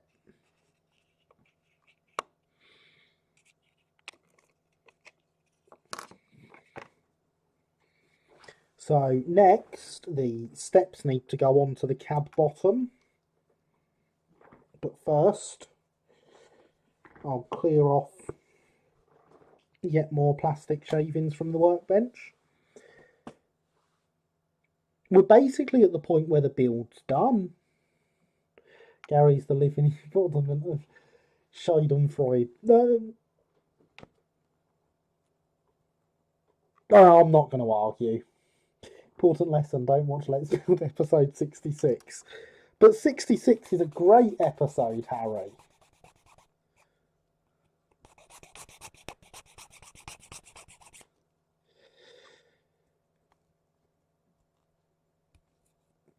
Like, if you want to feel better, go back and watch all those episodes where I was fighting with the chassis for the i3. You'll feel better in an instant. Indeed, Simon, hydration is important.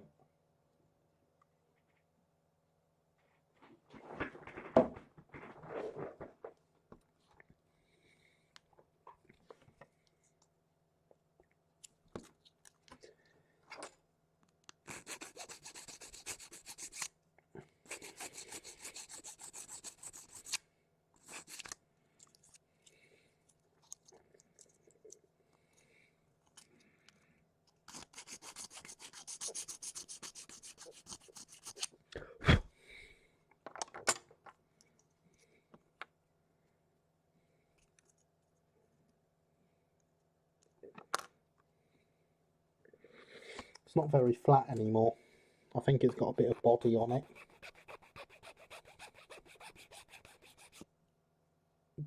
How many episodes was that? I seem to remember it was a fair few. I think it was 4.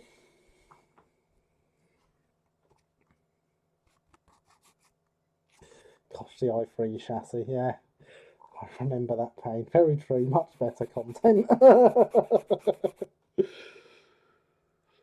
Yeah, I'm pretty sure it was 4 episodes fighting with that chassis. Evening's painting the architraves around the doors.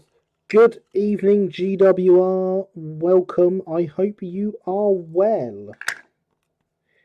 It is good to have you here.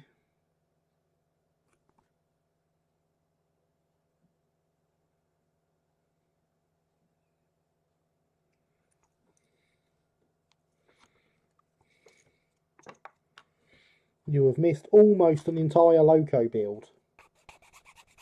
And I'm not even kidding.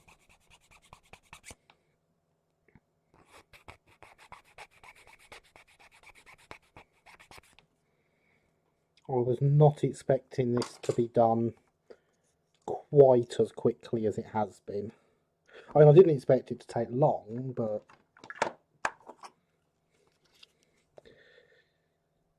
I didn't think I'd be looking at it thinking I'm going to need to get the paints out during the first episode.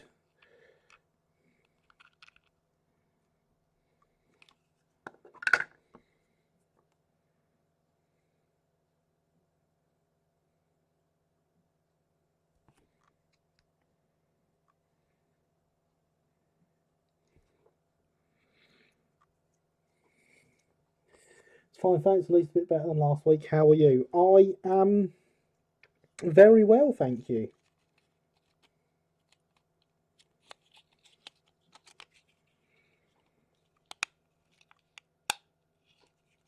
And there we go. The body is done.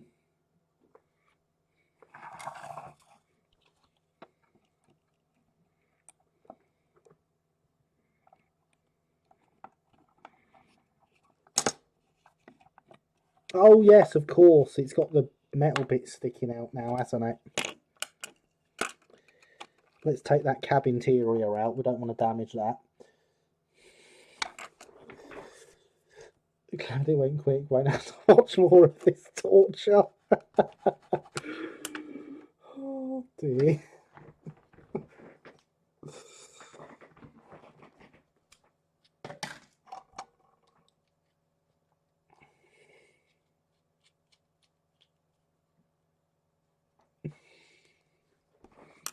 I'm done with the cab interior now, other than putting some paint on it, Harry, so you can be happy about that.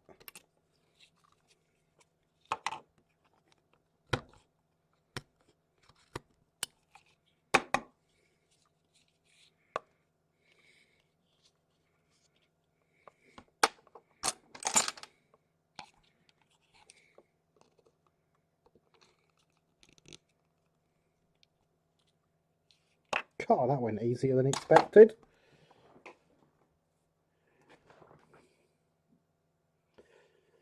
Try building the Golden Arrow GT3 kit in a single stream. No, I've heard even Chris can't build them.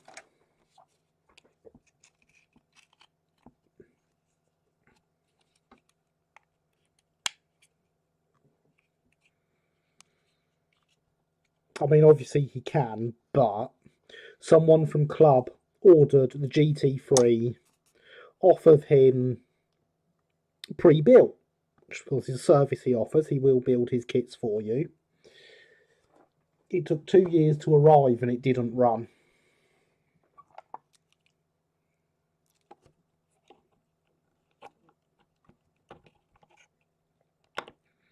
Right, we need to take a little bit out of the middle there.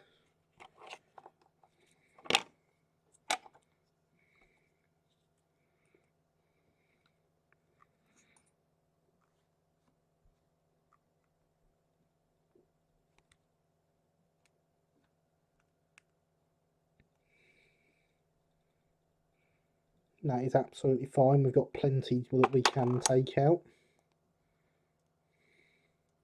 Tell you what, let's saw into that a bit deeper and see if we can snap it off.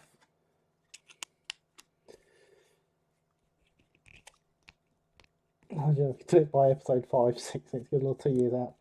Some top-notch service, isn't it just?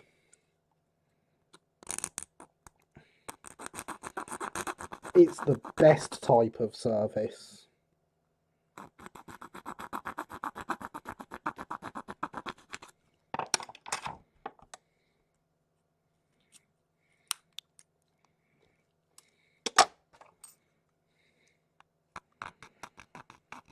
Let's go all the way. Take the whole lot that we can out.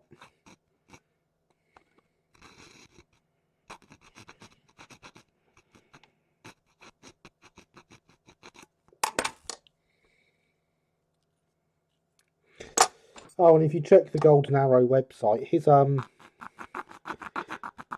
get his stuff pre-built is not cheap.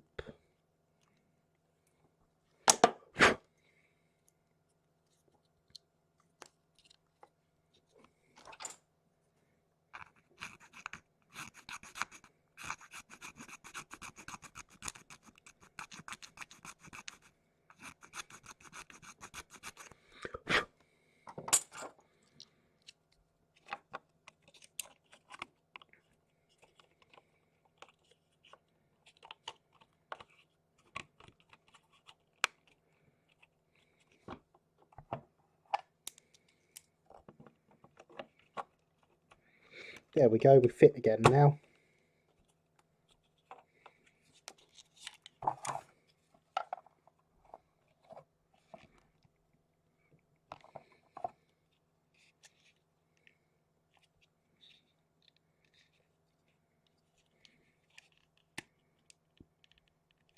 That's better.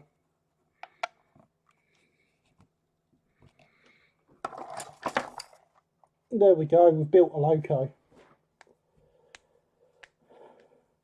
Glad the GT2 and Leader are coming out as RTR to avoid Golden Arrow. Really sad. It's the only source of multiple Z class. I'd love one of those. GT3, yeah, I got that you meant GT3. And yes, it is a shame. I hear the Z's not particularly accurate as well. Bet he spends one year whimpering in the corner. You're probably right, Harry. But I also say, nice stream. Okay, good night, J94. Thank you for coming. Right. Sleep well and all that stuff. So, next thing we have to do, buffers.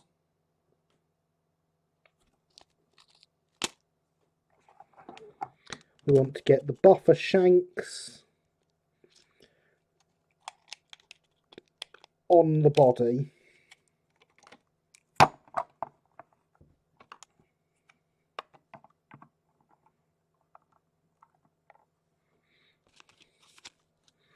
Which I do believe my not a hand drill is the right size for. It is.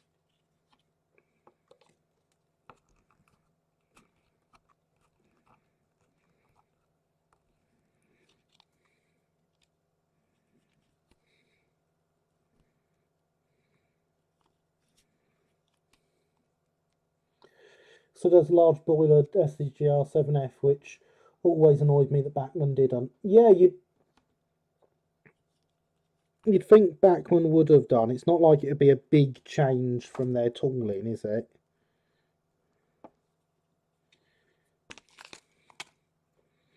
So yes, we're going with LNER/SR stepped buffers from MPD because I got loads of them cheap on eBay once upon a time.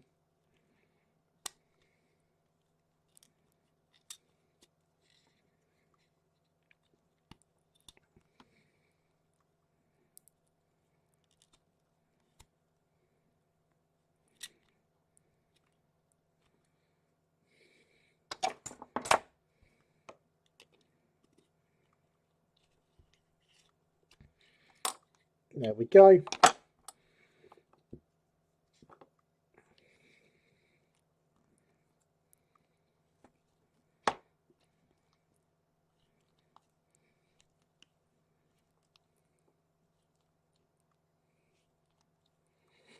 Makes me wonder if his resin boiler could easily be bashed into onto a Bachmann 7F. It probably could, you know.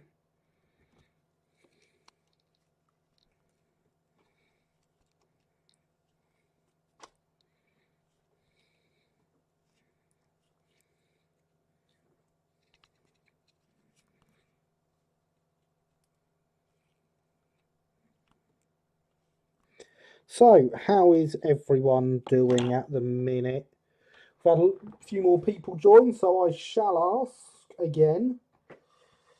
What are we all up to this evening whilst we watch the stream? Do we have any projects on the go? Are we playing games? Or are we actually just sat watching the stream, as I know some people do?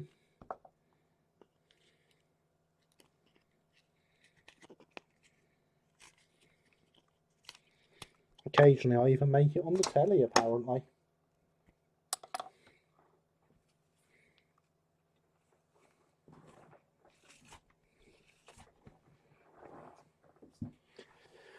£45 for the body kit. I might get one to have a look. I mean, that's not a bad price. One day, yeah. Wonder how long's Norm Stewart chap spent on his GT3. Who knows? It's fairly well, sort of chilling at the moment. Excellent. I approve of chilling, Javier. Just watching now, too tired for Train Sim. Fair enough. Train Sim is being a pain. That's what Train Sim's best at. Yeah, I've only got a hell of a lot of painting to do. Watching the stream now while window shopping. Ah, yes. Always good until you remember you can't afford anything you're looking at.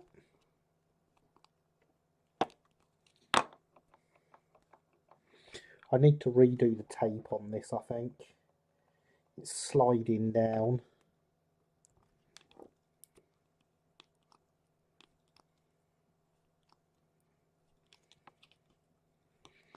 I mean, actually, I need to get a hand drill this size.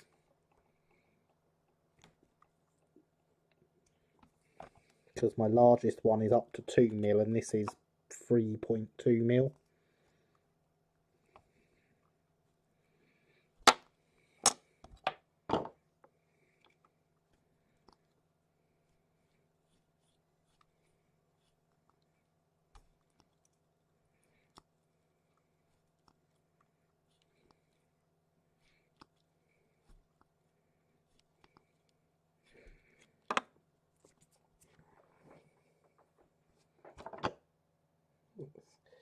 Can't get in any further with that tape where it is now.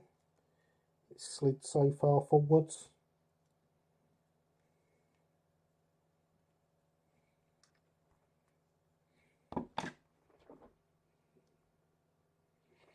When isn't TS being a pain? Exactly, Alex. Out of interest, you offer an audio description service, Gary. I can't see the screen from where I'm painting, you see. It's tempted by SR Black C-Class. All very nice, Simon. eBay tells me one is class 37. Excellent, James. Well, GWR, I am currently drilling out the buffer hole, the holes in the buffer beam to accept the buffer shanks for the sprung buffers that this will be getting.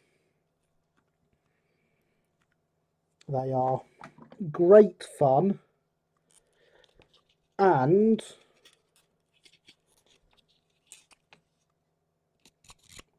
something that I know Harry will probably be really pleased to hear, just because he's really enjoying how well this kit's going for me. We are 66 episodes in to Let's Build. That's 65 episodes so far, 3 hours long, and one at 2.5 hours. Because we've got half an hour to go still. I'll let someone else do the maths on how many hours that is. But for the first time ever on Let's Build, I have drawn blood.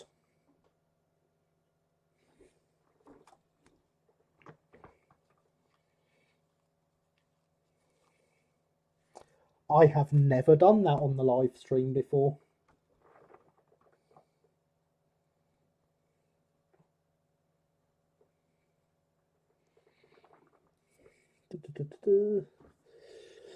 C-Class SR line black is very nice. If you can find one, how's everyone? Just popping in. Very well, Max. How are you? Yeah, I'm looking at Farish one. Engage. Yes. Yes, indeed. Simon is Engage, which makes his soldering even more impressive, Alex. You should check out Simon's videos with this stuff he's been doing with his soldering iron, considering that he hadn't soldered before and learned the other day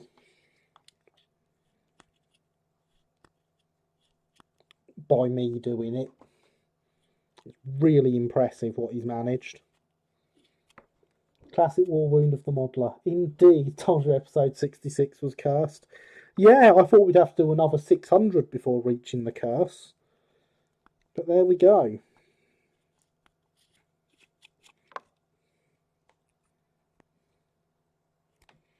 So, link in the Discord. There is indeed a link in the Discord. In the shameless self-promotion, I believe.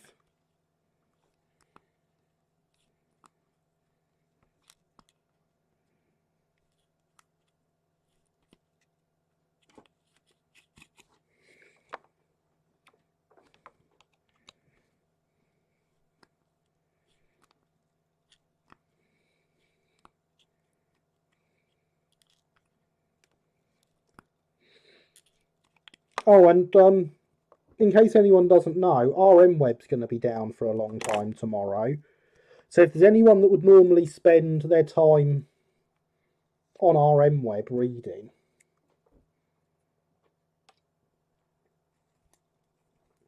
I've got a nice back catalogue of videos that you can watch instead.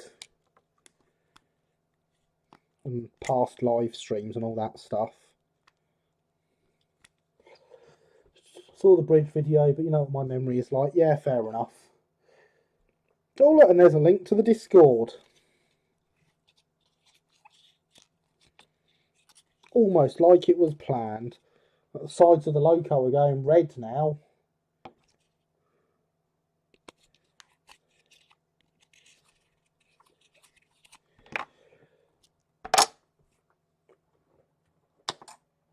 Oh, forgot about that. Better get my read up before then. Yes, definitely.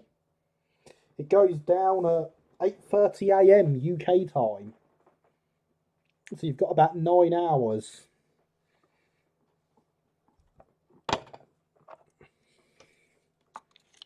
I don't think that's going to interfere with the buffers. It's possible that it will, and we'll need a chunk cutting out of it, but that's fine. We can cut a chunk out of it. Good evening, Thomas. How are you? I hope you are well.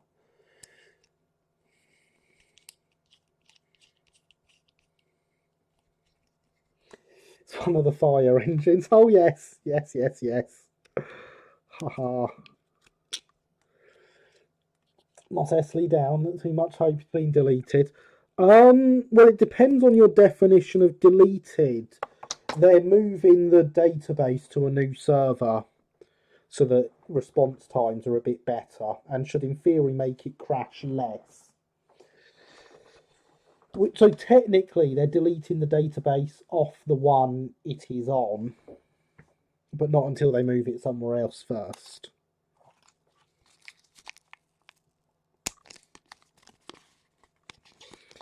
But I will give you this, Alex, that you will enjoy. Because obviously it is Mr. York doing that, and I can tell you from experience, database moves are extremely stressful.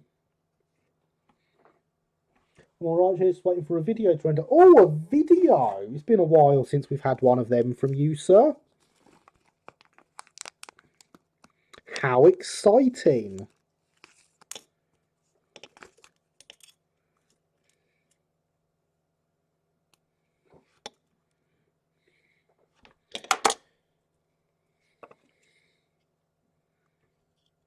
Yeah, fits perfect. Shame I won't be happy with anything short of total deletion. Oh, such a shame for him. Yeah, this will be the most stressful day of the year for him.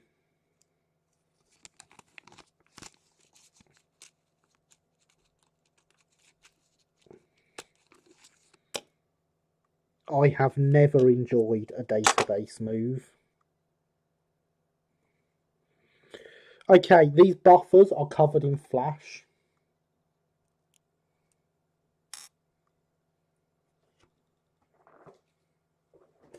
Managed to get all my custom sockets soldered. Dale, Thomas Ginty, LMS Red Ginty and Lord Phil. Excellent. Excellent indeed.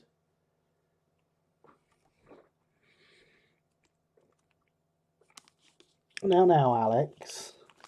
Yes, kind of took a break from video production for a bit. Getting first socket wired wrong kind of deflated my motivation. Yeah, that makes sense. That makes a lot of sense.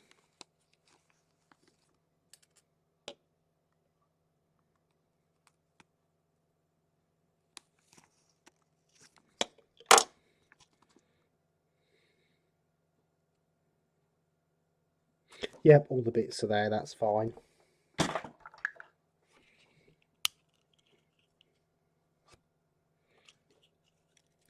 Believe this will be the first set of these buffers I've glued onto anything. I'm pretty sure everything else has been soldered.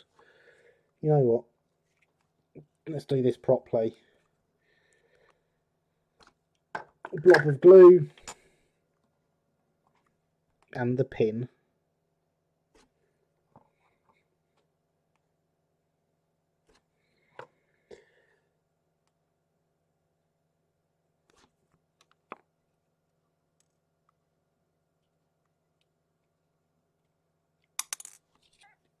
That went well.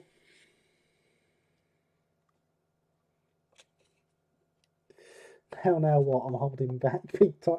I know you are, but you're supposed to be setting an example. You're my moderator. There we go. Buffer shank in. I've looked at the content of Railway Modeler, and along with the J, there's an L. Definitely building one. Love the Baltics. Yes, there is an L, and everyone needs an L.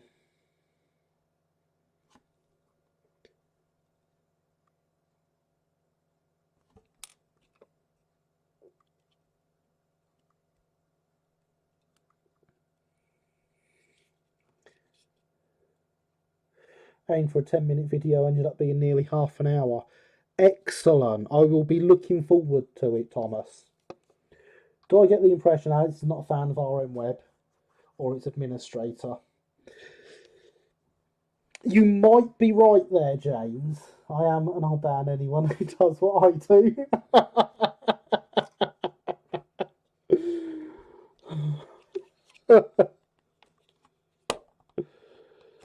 Oh dear.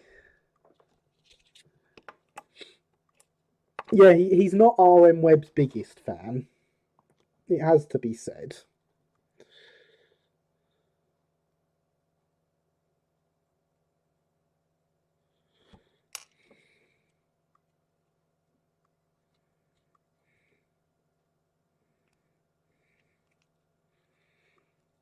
I'm not James, but I'm not going to get into that here. Yeah, it's a rather long story. He's given it more than its fair share of attempts. In that case, Alex has excellent taste. So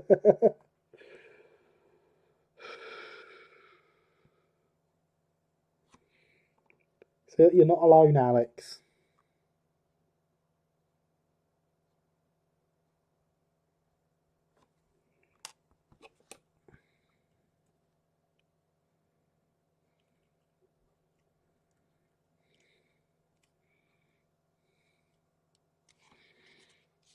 And there we go.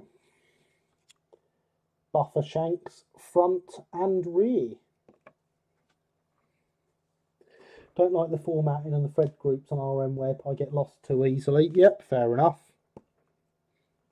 There's only 3 or 4 places on RM Web I ever look.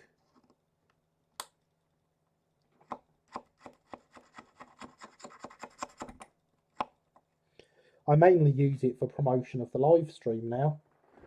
Just say I've been on many forums in my years on the internet, and RM Web is joint worth with Dovetail forums.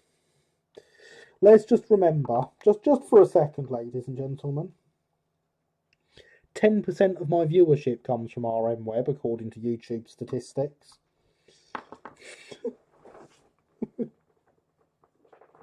It has its uses. Right then, I suppose we also want some of these, or at least the holes to be able to fit them. We don't actually want to fit them just yet. Much prefer Discord servers. Everyone actually has a sensible place talking about Discord. Way, there's a link to my Discord. Hydration is important, just so you know, everyone.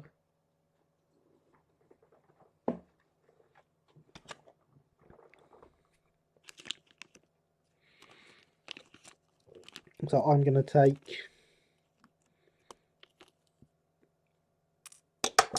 just the one hook, and we will use that to get some holes drilled.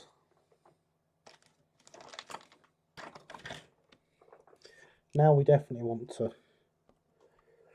I found you from RM Web before the live streams. Well, hey, see? RM Web does have its uses.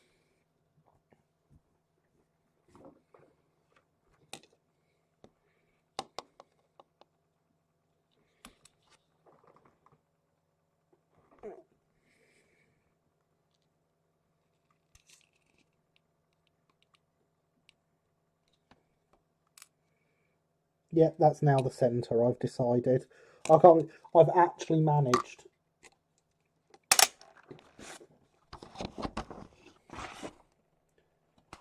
to mark the buffer beam just by pressing the coupling hook into it. There we go. If I press hard enough, it will go all the way through. That really is a bit too big.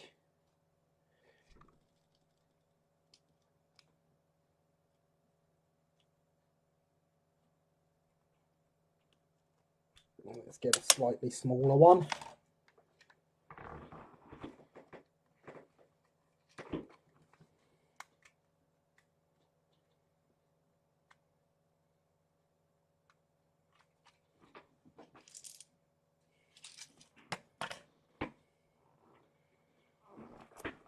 So according to YouTube's analytics, 10% of my viewership is click-throughs from links I post on RMWeb.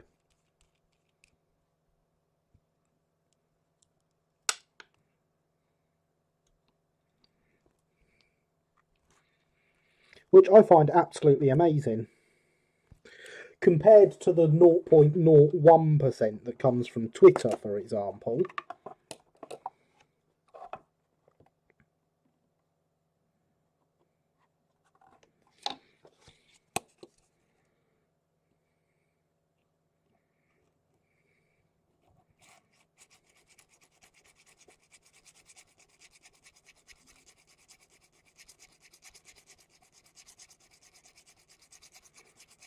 It's quite a different number, really, isn't it?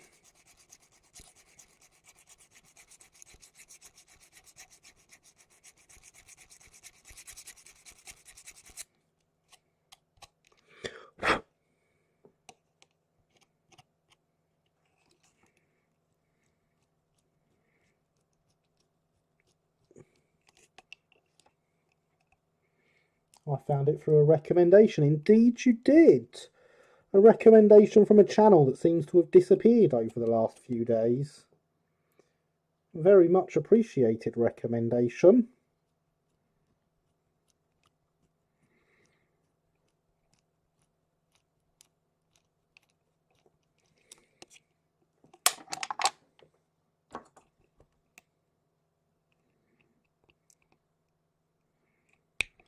And if you go back in time on my live stream, Simon, you'll find him on Let's Build.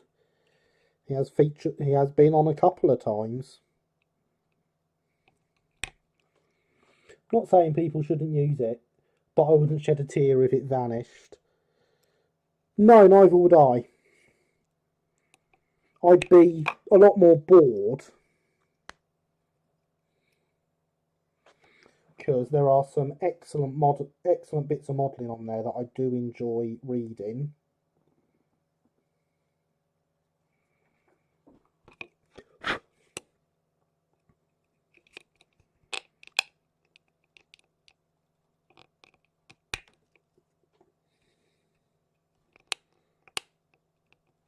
But I wouldn't shed a tear for it.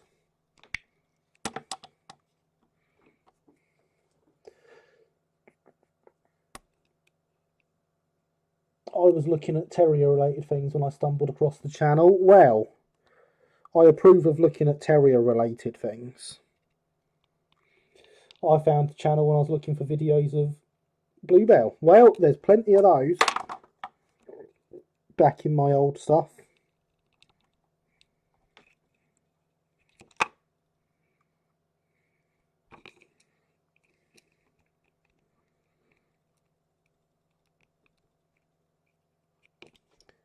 Back in the days when YouTube was nothing more than a content dump for me.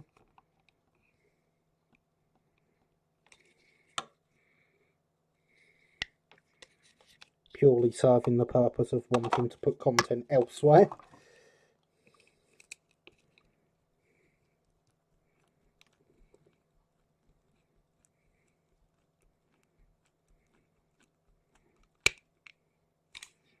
My God, it's finally all the way through. That was a lot harder than it should have been.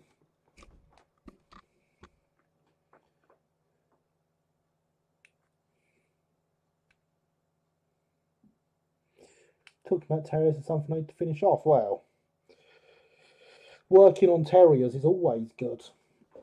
I do neglect if it was RM Web or not. I did find you during the i3 build, I believe. It was through RM Web. I think it was anyway, because we were discussing. You PM'd me on RM Web. I was already aware of your work at that time and was very impressed with it. And then you PM'd me on RM Web.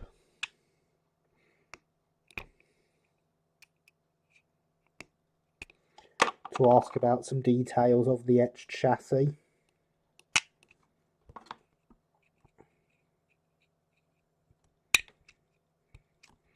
And there we go, a nicely fitting coupling hook.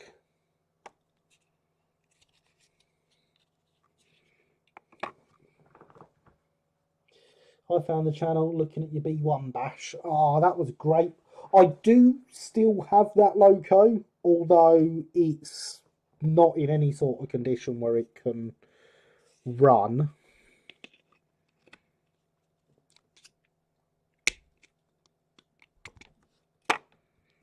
But I do still have that loco, and I love doing that. My first proper Brighton bash.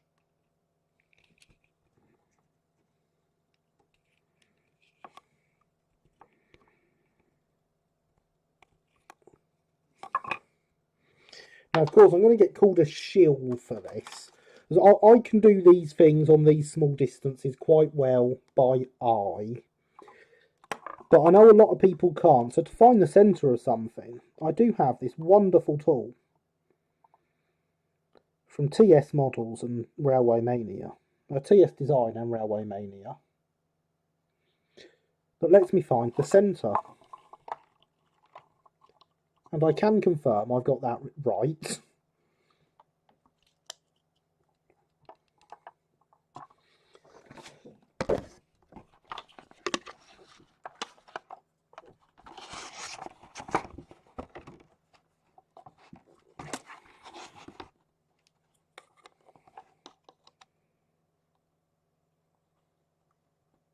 And it sits there.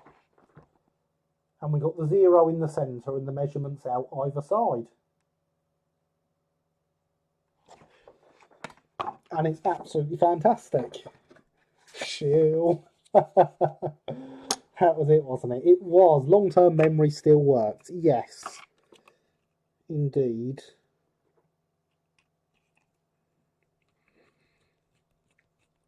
But yes, at that point, Javier, I was following your work through Tony Teague's thread.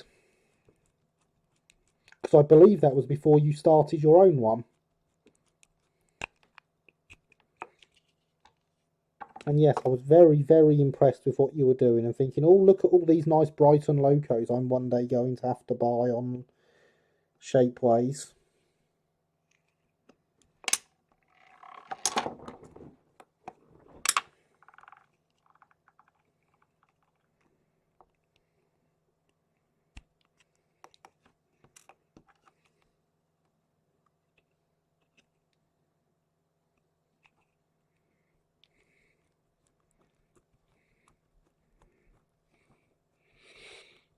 I'm legit super close to buying one of those rulers. Was helped not just with physical modelling but with 3D as well. It is absolutely an absolutely amazing bit of kit, Thomas. I cannot recommend it highly enough. Proof of Tony Teague's thread. Mr. Teague has bought some of my Lord Nelson smoke deflectors from Shapeways. Ah, has he indeed? Quite flattered to hear it. I'm glad. You deserve the flattering. As I say, it's amazing modelling. And I was certainly very impressed by it all. And I'm glad you approve of Tony Teague's thread, James. Because isn't his layout and his stock absolutely fantastic?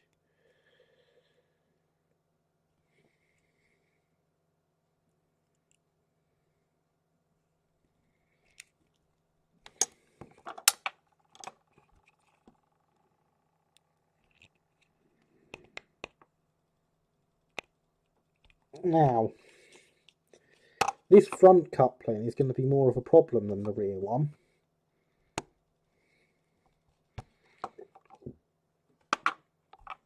Because we've got this big block here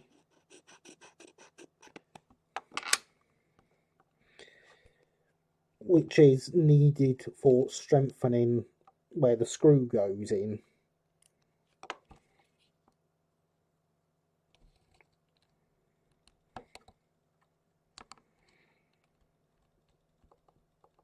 So my intention is to get the hole enough that we can get through behind and to cut down a coupling and glue it in place.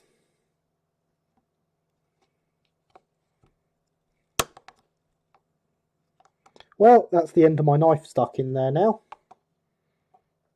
I only put that blade on tonight.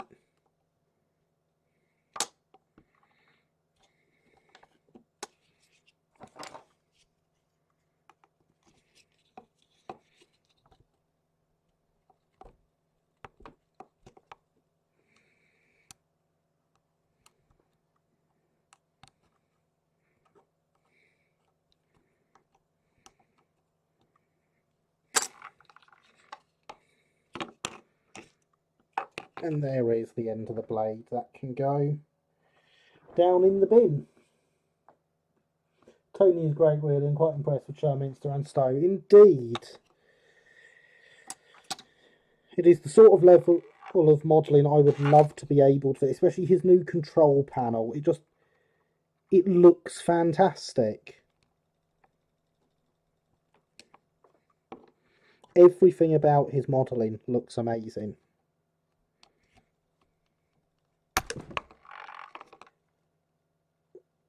Right, that's how far in that one's going then.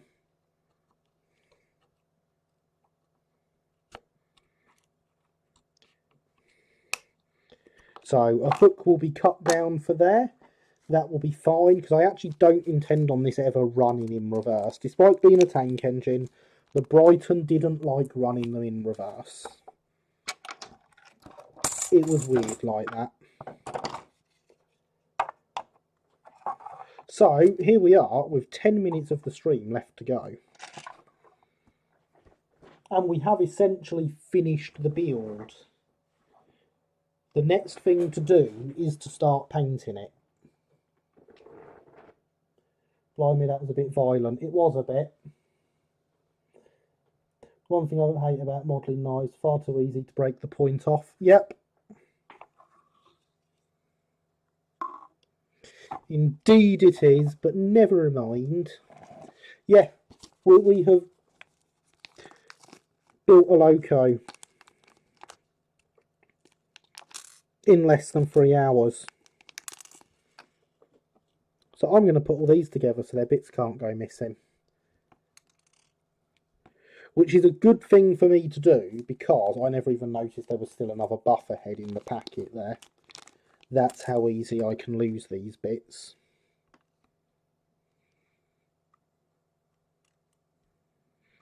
In fact, before I do that, let's take one and make sure it passes all the way through. Yep, there we go. They pass all the way through. All of the shanks. So that is fine.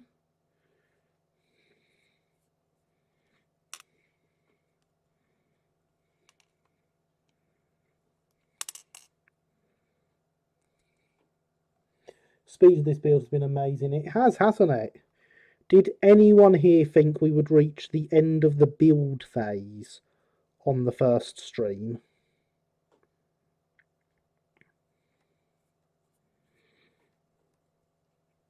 Because I certainly didn't.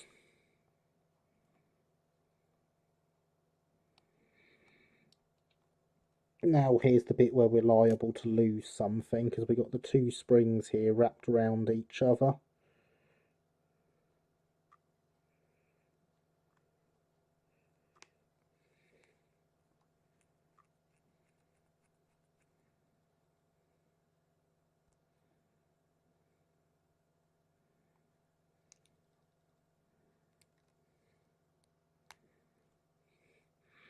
There we go, separated nicely.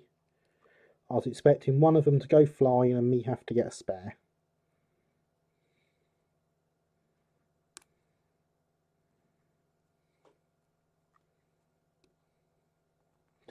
Check the clearance with the cabin. Yeah, good point. I'm pretty sure I'm going to have to cut off the corners of the cab. I mean, it's already got trimmed back corners.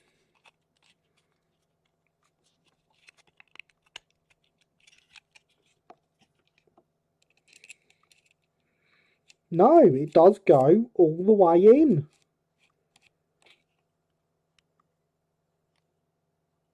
It works. Why?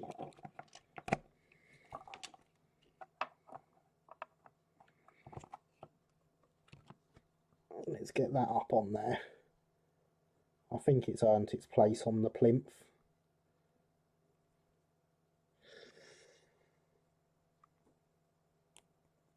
I love the no comment there, Harry. It's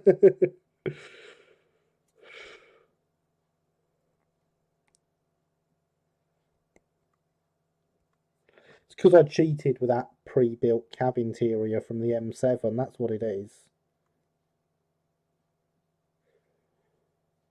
I was like, I didn't think it'd be this far, to be honest. There's still time for a ping. True, but now they're all on. So the 4 buffers now built can go in this bag, which actually does up. So there we are with 5 minutes to spare.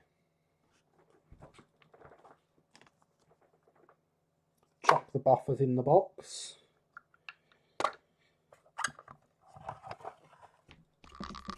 Let's put the camera up. So see, if I get my plinth made properly, then that will have the white background on it. And won't that just be much better?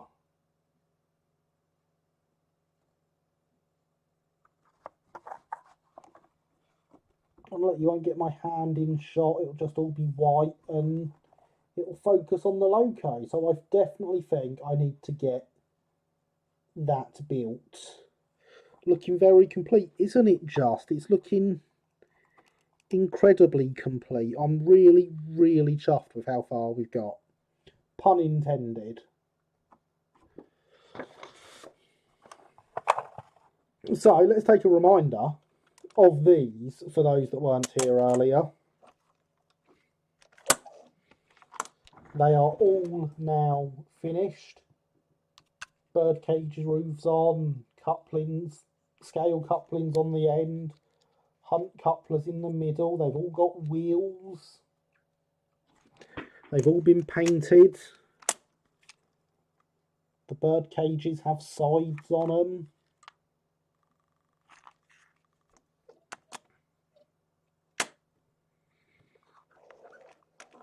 So that is our finished project from last week.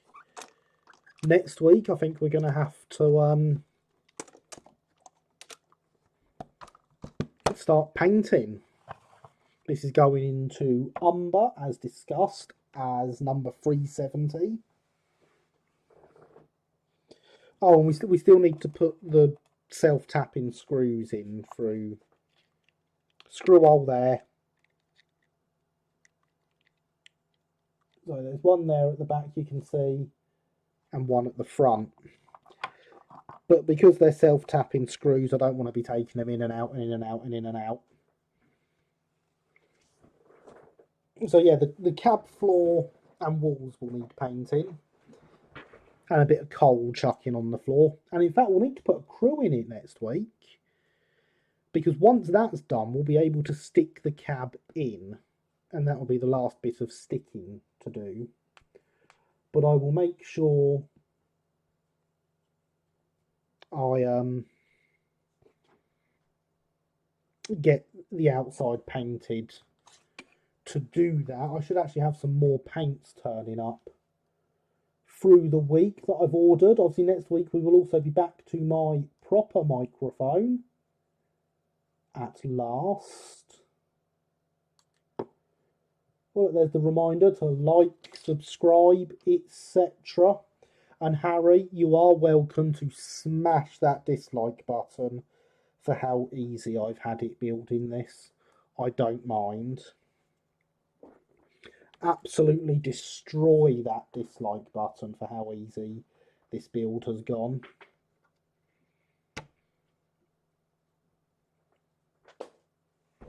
So yes, there we are.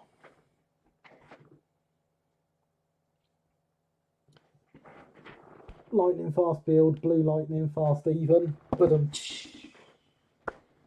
trying to think if I still use the name Blue Lightning anywhere other than RM Web anymore. Because before naming things after the layout, that was my only name online. And I honestly can't think of anywhere other than RM Web I still use it. And there is the dislike. Well, it had to come in, didn't it? It had to. Poor Harry. I do feel bad for the amount of issues he had with the J and this going so easily. It's been great stream as always, Gary. I'm off to bed now. Take care, everyone. Well, good night, Simon. So I am just about to wrap up as it is just turning midnight. So I think we've gone. I think this has gone quite well. So the kit has its issues, but in general, I'm quite impressed with it. Which I understand is quite unusual for Golden Arrow kits.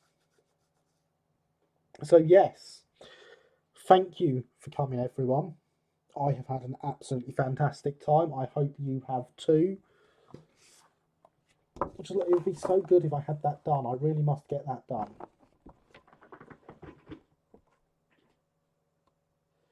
If you felt bad, you'd let me ruin yours. I don't feel that bad.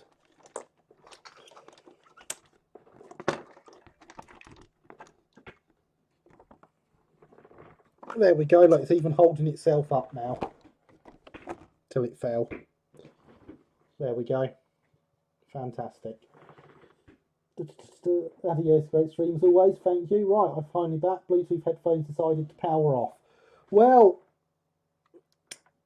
that was very silly of them, GWR. We are just ending. So yes, next week we will begin painting. We will probably get a crew built. I've got a few crews to build, so I have to get some practice in. Get some builds. I'm very impressed to see all in one evening. Thank you very much. It has been very, I've been very impressed with it. So yes,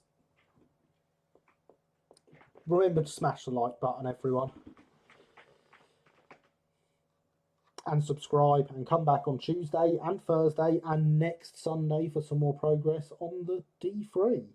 But in the meantime, I have been Gary, this has been Let's Build, and you have been awesome.